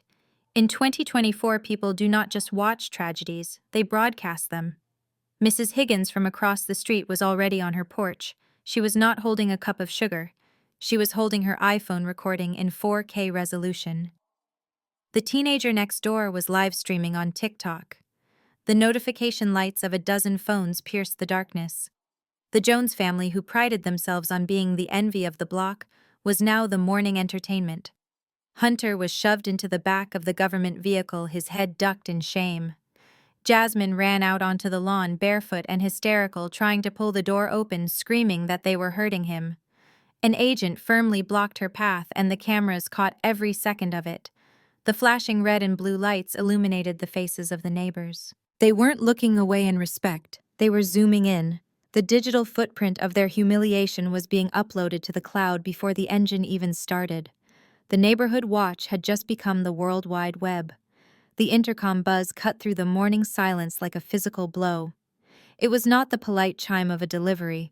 It was the incessant, rhythmic stabbing of the call button from the lobby. I did not need to check the camera to know who it was. I could feel their desperation radiating up 40 floors. I pressed the release button not out of mercy, but because I wanted to look them in the eye one last time. I wanted to see if the shame of the raid had broken the spell. 3 minutes later, my front door opened. My parents did not storm in this time. They stumbled. In the span of 24 hours, they had aged a decade. My father, usually so upright, was hunched over as if gravity had increased. My mother looked like a ghost, her eyes swollen shut, her hands shaking uncontrollably. They did not look at the view. They did not look at the furniture. They looked at me, but they did not see a daughter. They saw an ATM. My mother reached me first. She grabbed my hands, her grip clammy and cold. Nia, thank God. Thank God you are here. It is a nightmare. A total nightmare. They took him, Nia. They put him in a cage like an animal. You have to help us. You have to get him out. I pulled my hands away gently but firmly. I stepped back, creating a physical boundary. What do you want? I asked. My father stepped forward. He wiped sweat from his forehead with a handkerchief that was already soaked. The judge set bail, he said, his voice raspy. They are calling him a flight risk because of the Paris trip. They set it at $500,000 cash. We do not have it, Nia. The house is leveraged. The car is gone. We have nothing liquid. He looked at me with an expectation that made my stomach turn. He truly believed that the solution was simple. We need you to wire the money to the clerk, he continued. Today. Right now. If we do not pay by noon, they transfer him to the county jail. He cannot survive in there, Nia. He is soft. They will eat him alive. You have the money. We know you do. You made your point yesterday. You taught us a lesson. Okay. We learned. Now write the check and bring the family back together. I stared at them. I felt a strange sensation in my chest. It was the death of hope. Until this exact moment, a tiny foolish part of me had hoped that seeing the FBI raid their home would be the wake-up call. I hoped they would realize they had been conned. I hoped they would apologize for choosing a criminal over their own child. But they hadn't changed. They were still sleepwalking.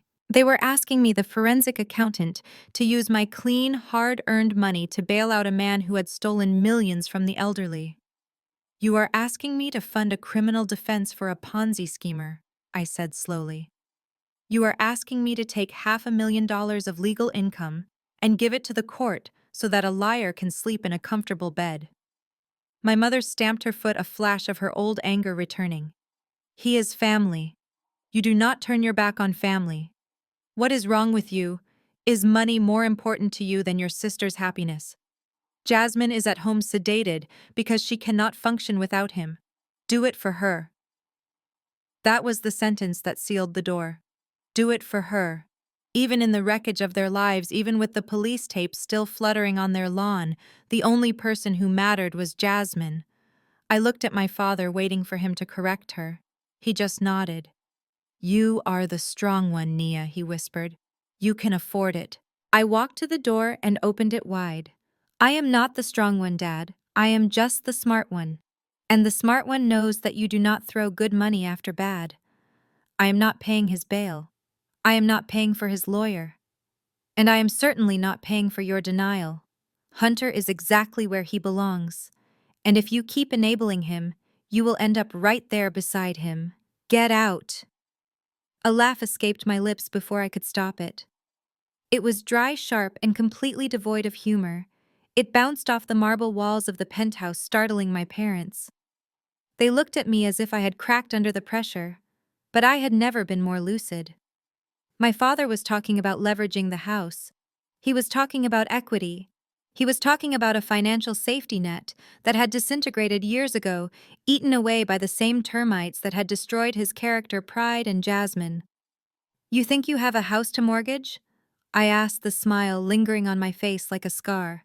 You think you can walk into a bank and ask for a loan against the property at 42 Maple Street? Dad, you have not looked at your mail in 3 years, have you? You just hand the scary envelopes to me and tell me to handle it. You assume that because you sleep there, you own it. I walked back to the dining table and picked up the third and final binder. It was blue. I walked over to my father and pressed it against his chest. He took it reflexively, his hands trembling under the weight. Open it, I commanded. Read the deed. He flipped the cover open. I watched his eyes scan the legal document. I watched the moment his brain processed the words, but refused to believe them. He shook his head violently. This says Phoenix Holdings, he stammered. Who is Phoenix Holdings? I bought that house in 1990. My name is on the title. Your name was on the title, I corrected him. Until you stopped paying your property taxes 4 years ago. Until you took out a second mortgage to pay for Jasmine's wedding and defaulted on that too. The bank initiated foreclosure proceedings 18 months ago. The county put a lien on the property for unpaid taxes. You were going to be evicted, Dad. You were days away from the sheriff putting your furniture on the curb. My mother gasped, clutching her throat. You never told us, she whispered. I didn't tell you because I fixed it. I said, my voice cold. I created a shell company. Phoenix Holdings. I bought the tax lien. I bought out the bank's note. I paid off your debts to save you from the humiliation of homelessness. I own the house, Dad. Every brick, every shingle, every blade of grass on that lawn you love so much belongs to me. I stepped closer, towering over them. You have been living there rent-free because I allowed it. I paid the heat. I paid the water. I paid the insurance. I let you play the big man in the big house while I footed the bill. I did it because I loved you. I did it because I wanted my parents to have dignity in their old age. I took the binder back from his limp hands and snapped it shut.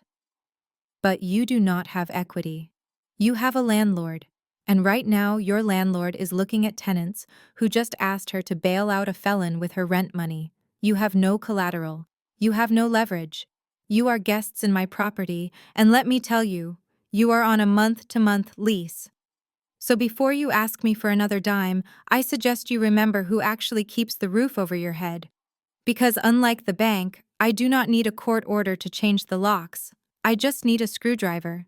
You are looking at me with the eyes of a man who has wandered into a maze without a map, but the mechanism of your destruction is actually quite simple. It is brutally simple. Let me give you a crash course on the Illinois Property Tax Code. This is basic civic knowledge that a homeowner of 30 years should possess, but you were too busy playing the benevolent patriarch to Jasmine to bother with the fine print of your citizenship. When you fail to pay your property taxes, the county does not come to your door and politely ask for the money. They do not send a debt collector to break your legs. They do something far more efficient. They monetize your negligence. They hold a public auction called a tax lien sale. 3 years ago, when you drained your liquidity to pay for the champagne fountain at Jasmine's wedding, you ignored 3 red notices from the county treasurer. You shoved them in a drawer and told yourself you would handle it later. But later never came. That is where Phoenix Holdings entered the picture. I logged into the county auction portal. I purchased the tax certificates for the years 2020, 2021, and 2022. Essentially, I paid your taxes for you, but the law is very specific about what happens next. After an investor buys your debt, the homeowner is given a grace period, known as the redemption period, usually lasting 2 to 3 years. It is a window of opportunity to pay back the debt, plus interest, to save the property. I sat and waited. I watched the calendar pages turn. I watched the redemption period for the 2020 taxes expire. Then the 2021 taxes. Then the 2022 taxes. You did not pay a single cent. You continued to drive your Cadillac around town. You continued to host barbecues. You continued to live like a king, all while sitting on a financial landmine. You were completely oblivious. According to the statutes, once the redemption period expires without payment, the lien holder has the right to petition the circuit court for a tax deed. I filed that petition 6 months ago. The judge reviewed the case. He saw a homeowner who had completely abandoned his financial responsibilities. He signed the order. The deed recorded in the names of Joe and Louise Jones was canceled. A new deed was issued to Phoenix Holdings. The process was entirely legal, transparent, and irreversible. You were not scammed, Dad. You were evicted by your own apathy. In the world of finance, ignorance is not a shield. It is a death sentence. I did not need to use any dirty tricks. I just applied the law as it is written. I saved you from having a predatory stranger buy that lien and kick you out into the snow last winter. I let you stay there because I have a conscience. But clearly that kindness was a strategic error, because instead of gratitude, you are standing here demanding that I liquidate my assets to save a criminal. The reality is, you have no assets to liquidate. You are guests in my house. You are drinking my water and sleeping under my roof. And right now, your tenancy is hanging by a very thin thread. I suggest you lower your voice and adjust your attitude because, unlike the bank, I do not need a sheriff to evict you. I just need to say the word. I reached into the back pocket of the blue binder and retrieved a single crisp document. It was stapled at the top corner and bore the official seal of the Cook County Sheriff's Office. I held it out to my father. He didn't want to take it. He looked at the paper as if it were infected with a deadly virus. But denial does not stop legal proceedings. I placed the document gently on the table in front of him, right on top of the deed he no longer owned. This is a notice to quit. I stated, my voice devoid of any inflection. In plain English, it is a 30-day eviction notice. My mother let out a sound that was half gasp, half scream. She clutched the edge of the dining table for support, her knuckles turning white. "You cannot do this," she whispered. "This is our home. We have lived there for 32 years. All our memories are there. Where are we supposed to go?" "That is a logistical question you should have asked yourselves before you decided to liquidate my trust fund," I replied, crossing my arms. "You stole $185,000 from me. You drained the accounts I built for your future to fund a luxury vacation for your favorite child. In the financial world, that is called a bad debt. And wise investors do not carry bad debt.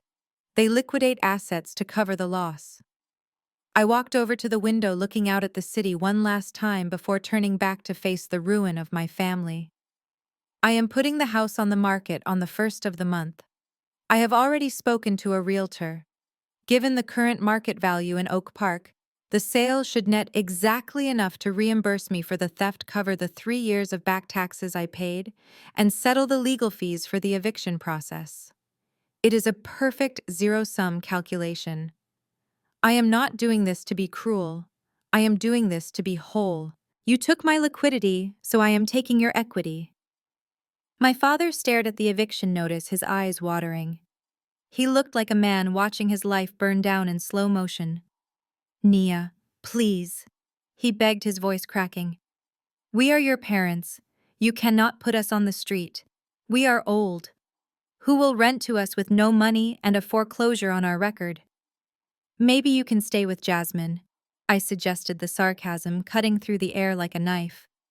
"Oh wait.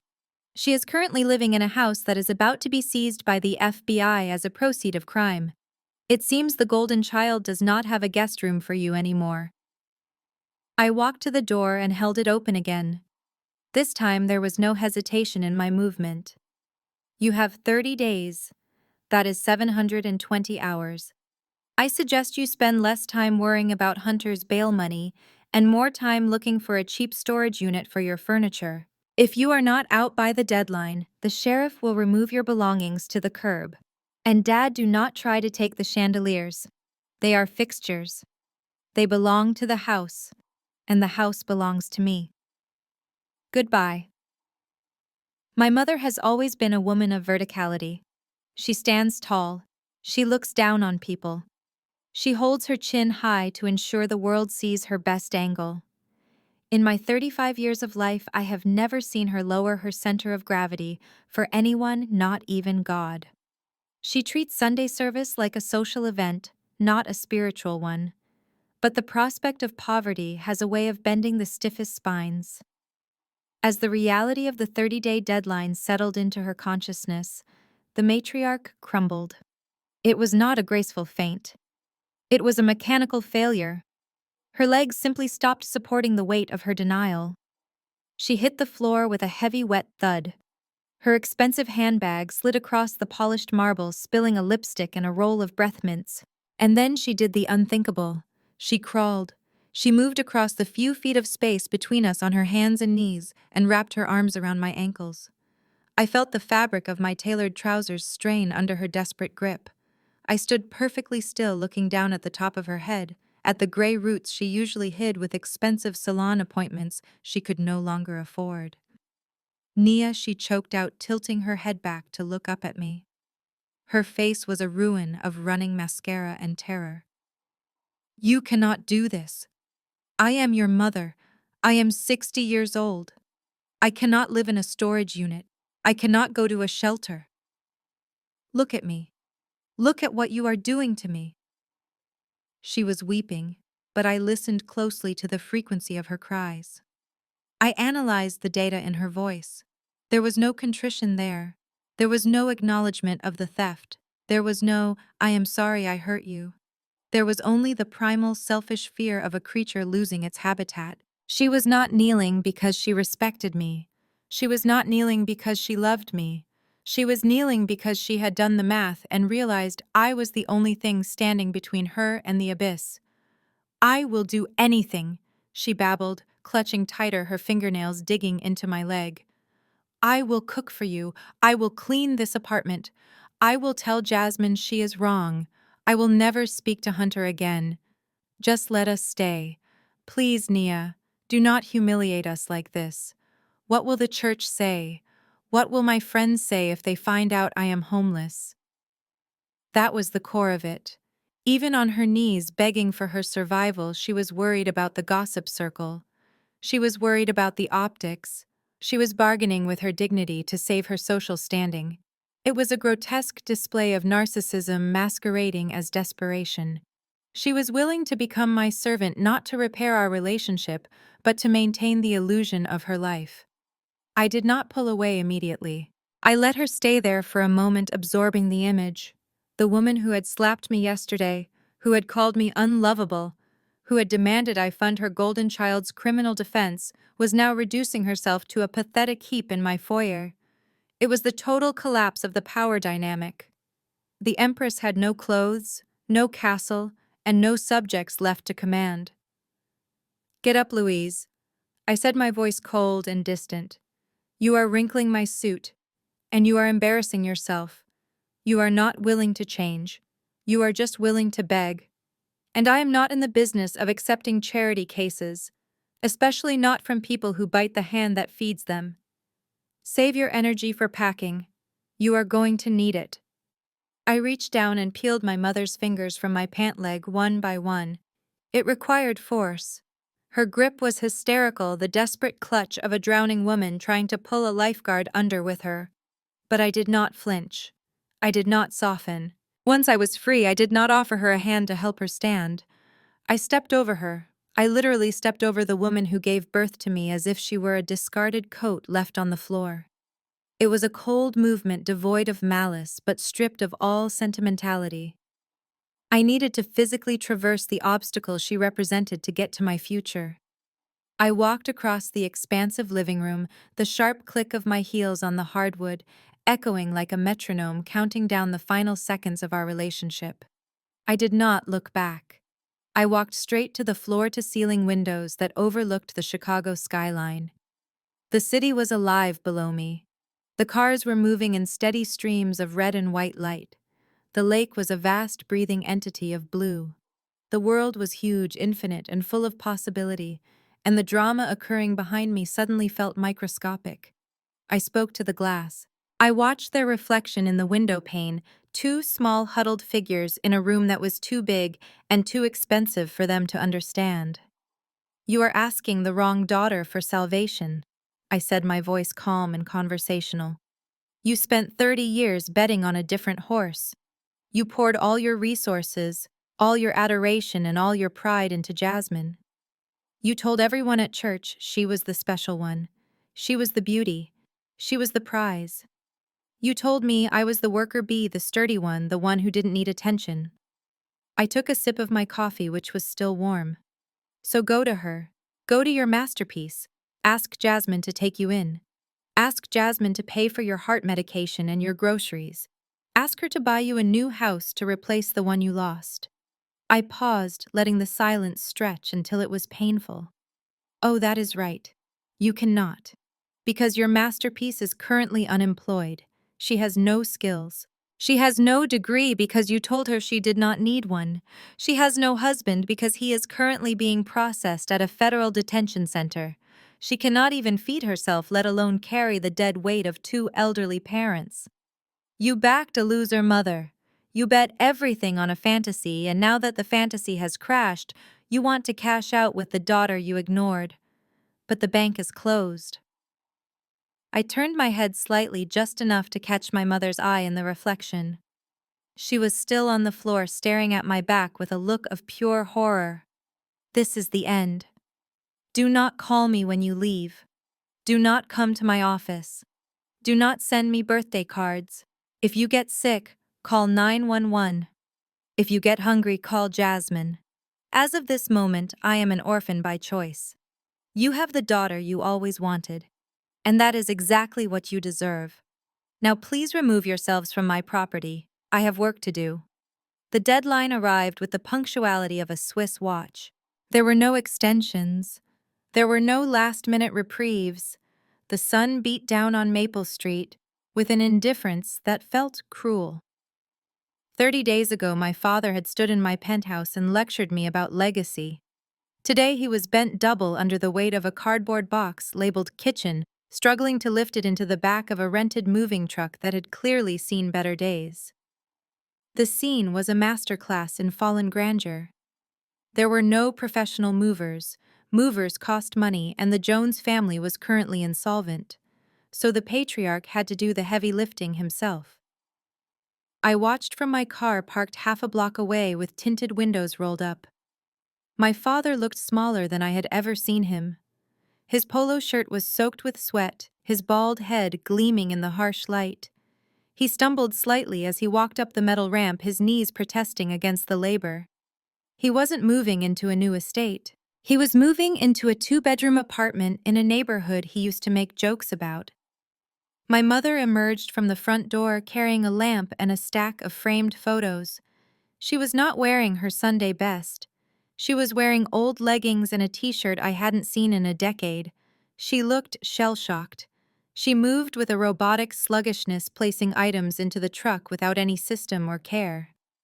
A vase that used to sit on the mantel, a symbol of her status, was tossed onto a pile of blankets.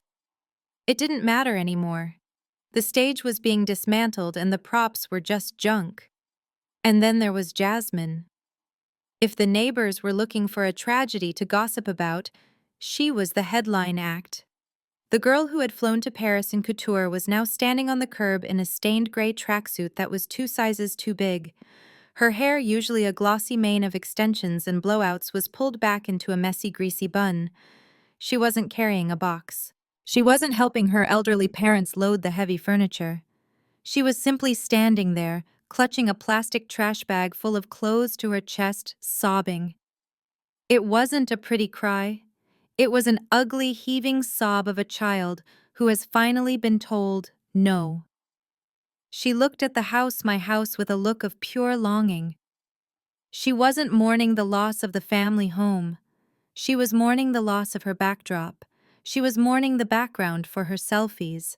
She was realizing that without the trust fund, without the husband, and without the enabling parents, she was just a 30-year-old woman with no skills and nowhere to go. My father yelled at her to grab a box. For the first time in her life, he didn't use a gentle voice. He barked at her. Jasmine flinched, looking at him with betrayal, but she didn't move. She couldn't. She was paralyzed by the reality of her new existence. The metal door of the truck slammed shut with a final hollow clang that echoed down the street. It sounded like a prison cell closing. My father climbed into the driver's seat, wiping his face with a rag. My mother got in the passenger side. Jasmine had to squeeze into the middle, right over the gear shift, just like on the airplane. There was no luxury. There was no legroom. I watched the truck cough a cloud of black smoke before lurching away from the curb. They drove slowly, passing my car without knowing I was there. I watched them turn the corner and disappear from view.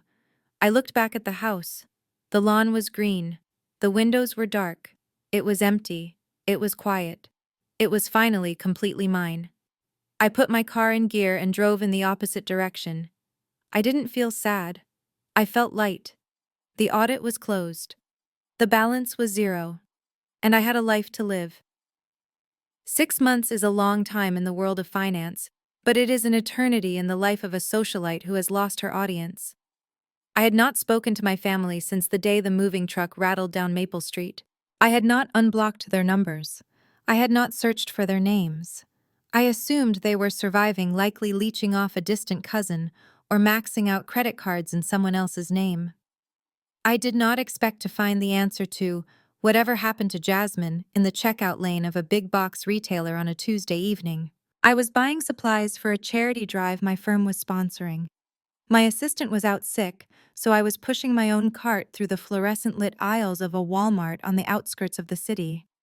I was standing in line checking emails on my phone when the rhythm of the beep beep beep from the register next to me caught my attention. It was a sound of forced monotony. I looked up. The woman behind the register was wearing the standard-issue blue vest. It was ill-fitting, hanging loosely off her shoulders.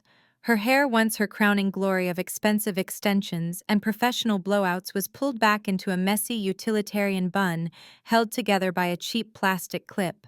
She was not wearing makeup. Her face looked pale and tired under the harsh overhead lights. She was scanning a 12-pack of generic soda for a customer who was arguing about a 50-cent coupon. It was Jasmine. I stood frozen for a moment, observing the specimen in this new habitat.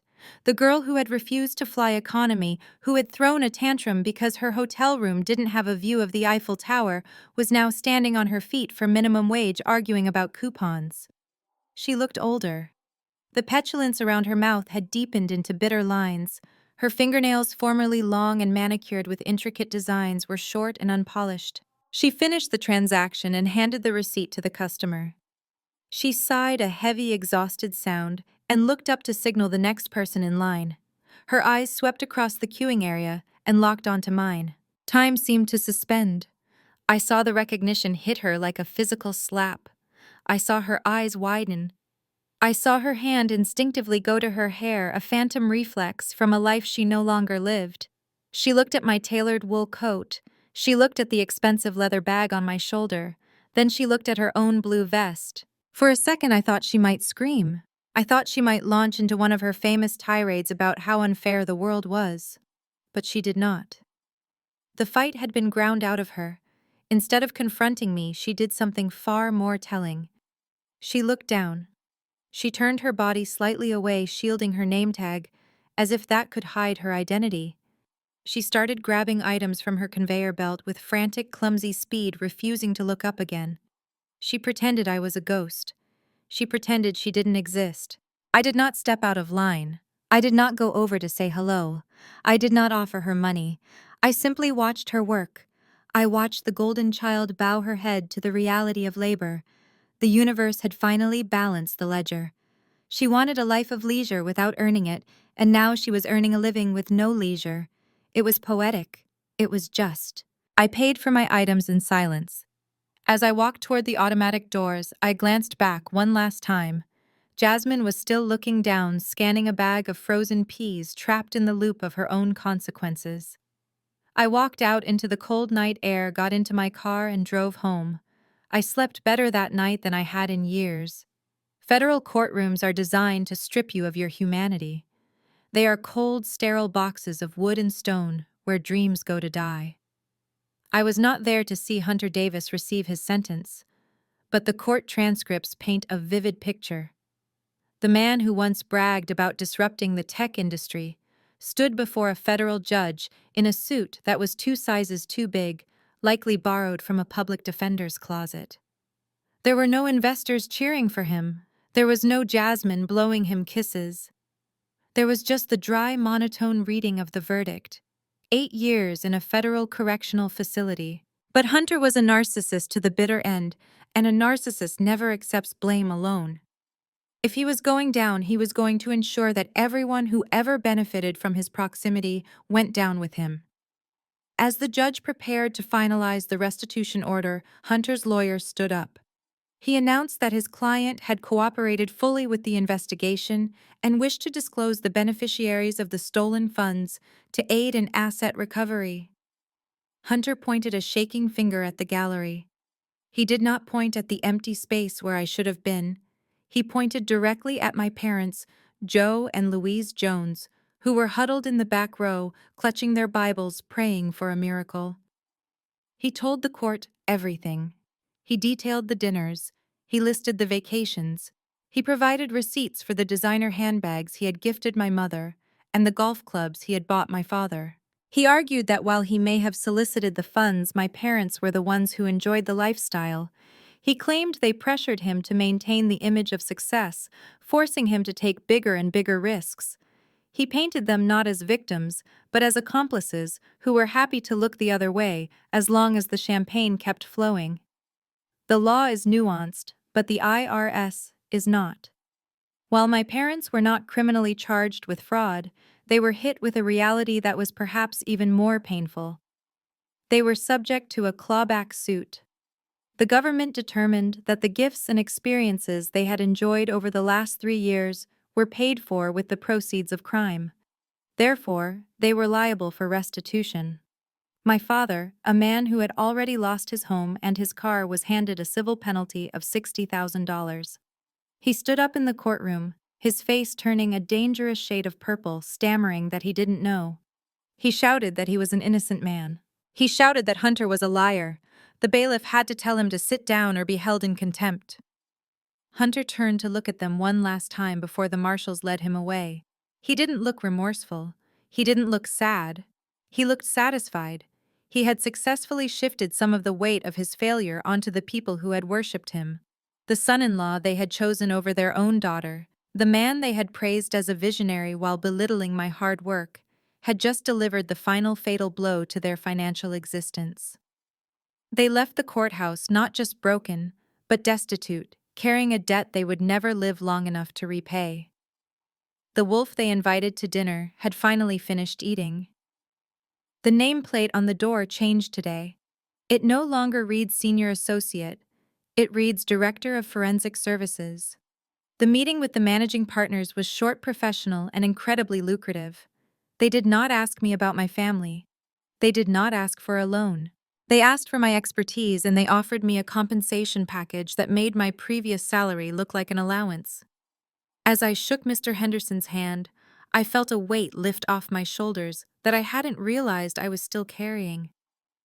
It was the final shedding of the imposter syndrome my family had instilled in me. They had spent years telling me I was the boring one, the worker bee who existed to serve the queen. Today, the worker bee bought the hive. I celebrated the promotion not with a loud party, but with a signature. I sat in a conference room at the title company, the same way I had sat across from my father during his eviction, but this time the pen felt light in my hand. I was not signing a foreclosure document. I was signing the deed to a property that sits on the edge of the water, far away from the noise of the city and the wreckage of the Jones dynasty. The house is a masterpiece of limestone and glass, perched on a private stretch of coastline where the only sound is the rhythmic crashing of the waves against the rocks.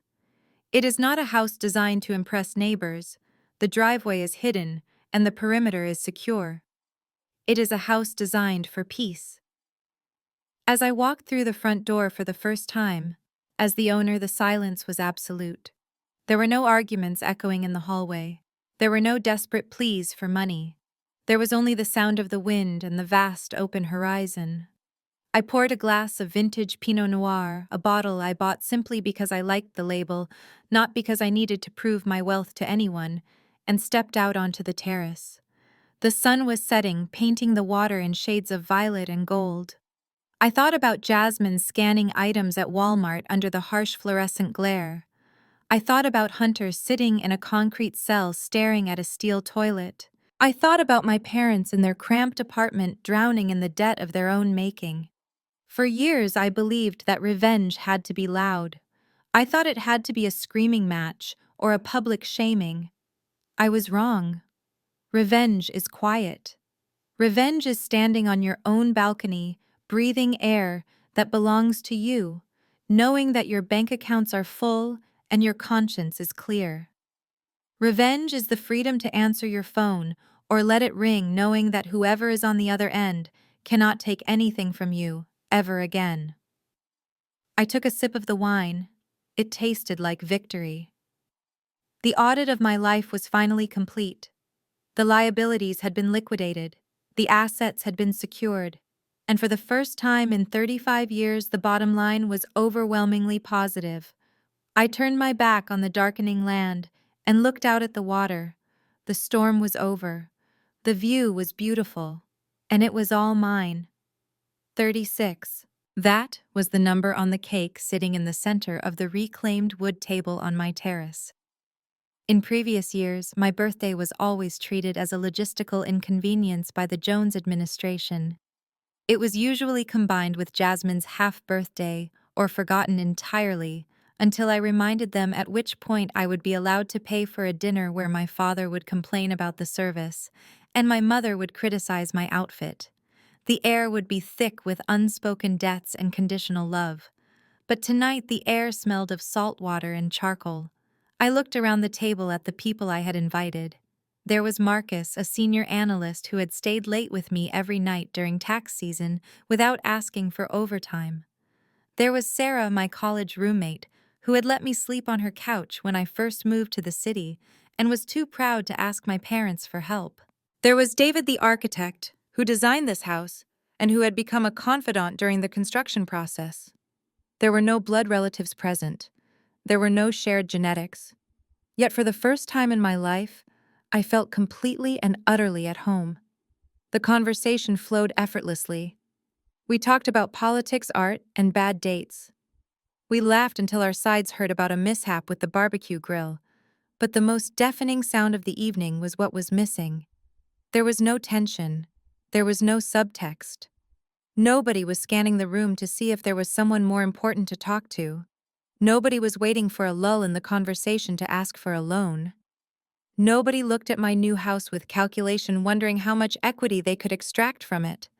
They were here simply because they liked me. They were here because they wanted to celebrate my existence, not my utility. Sarah stood up to make a toast.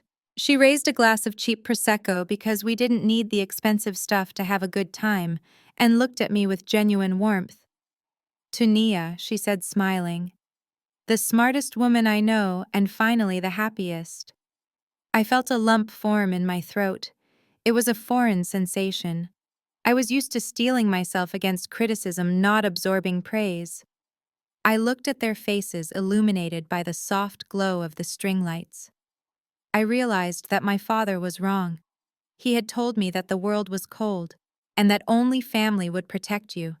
He had it backward. The world is full of warm, decent people waiting to be found. It was my family that was the cold, isolated island. I stood up and blew out the candles. I didn't make a wish for the future. I didn't ask for more money or more success.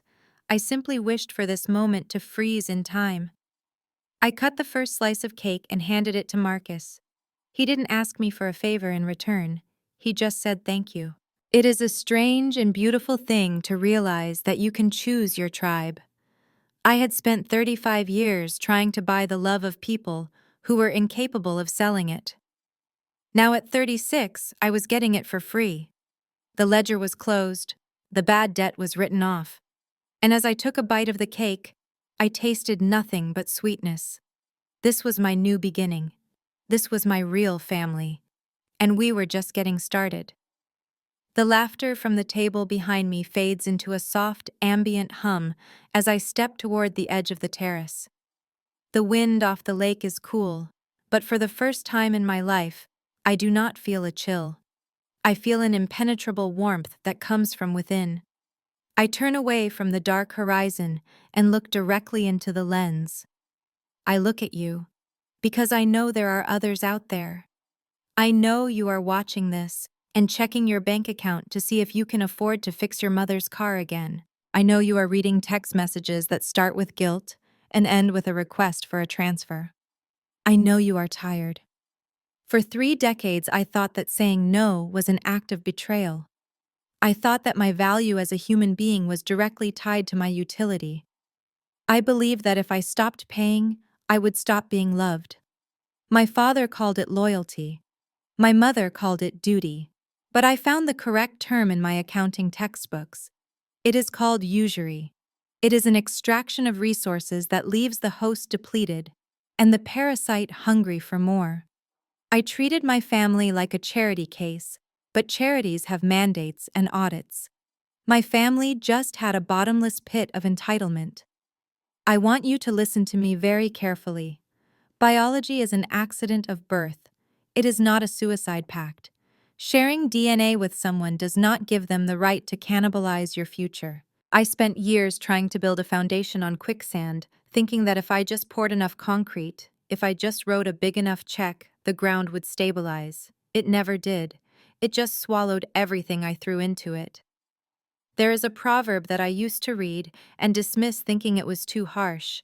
Now it is tattooed on my soul. Do not ever set yourself on fire to keep others warm. It sounds noble in poetry, but in practice, all it leaves you with is third-degree burns and a pile of ash. And here is the brutal truth that nobody tells you. If the people around you truly loved you, they would not ask you to burn. They would bring you a blanket. They would build a fire with you, not feed you to the flames. I look back at the table. Marcus is pouring wine for Sarah. David is laughing. These people have never asked me for a cent. They celebrate my victories and they respect my boundaries. They are the family I earned. I lift my glass. The liquid catches the light of the moon.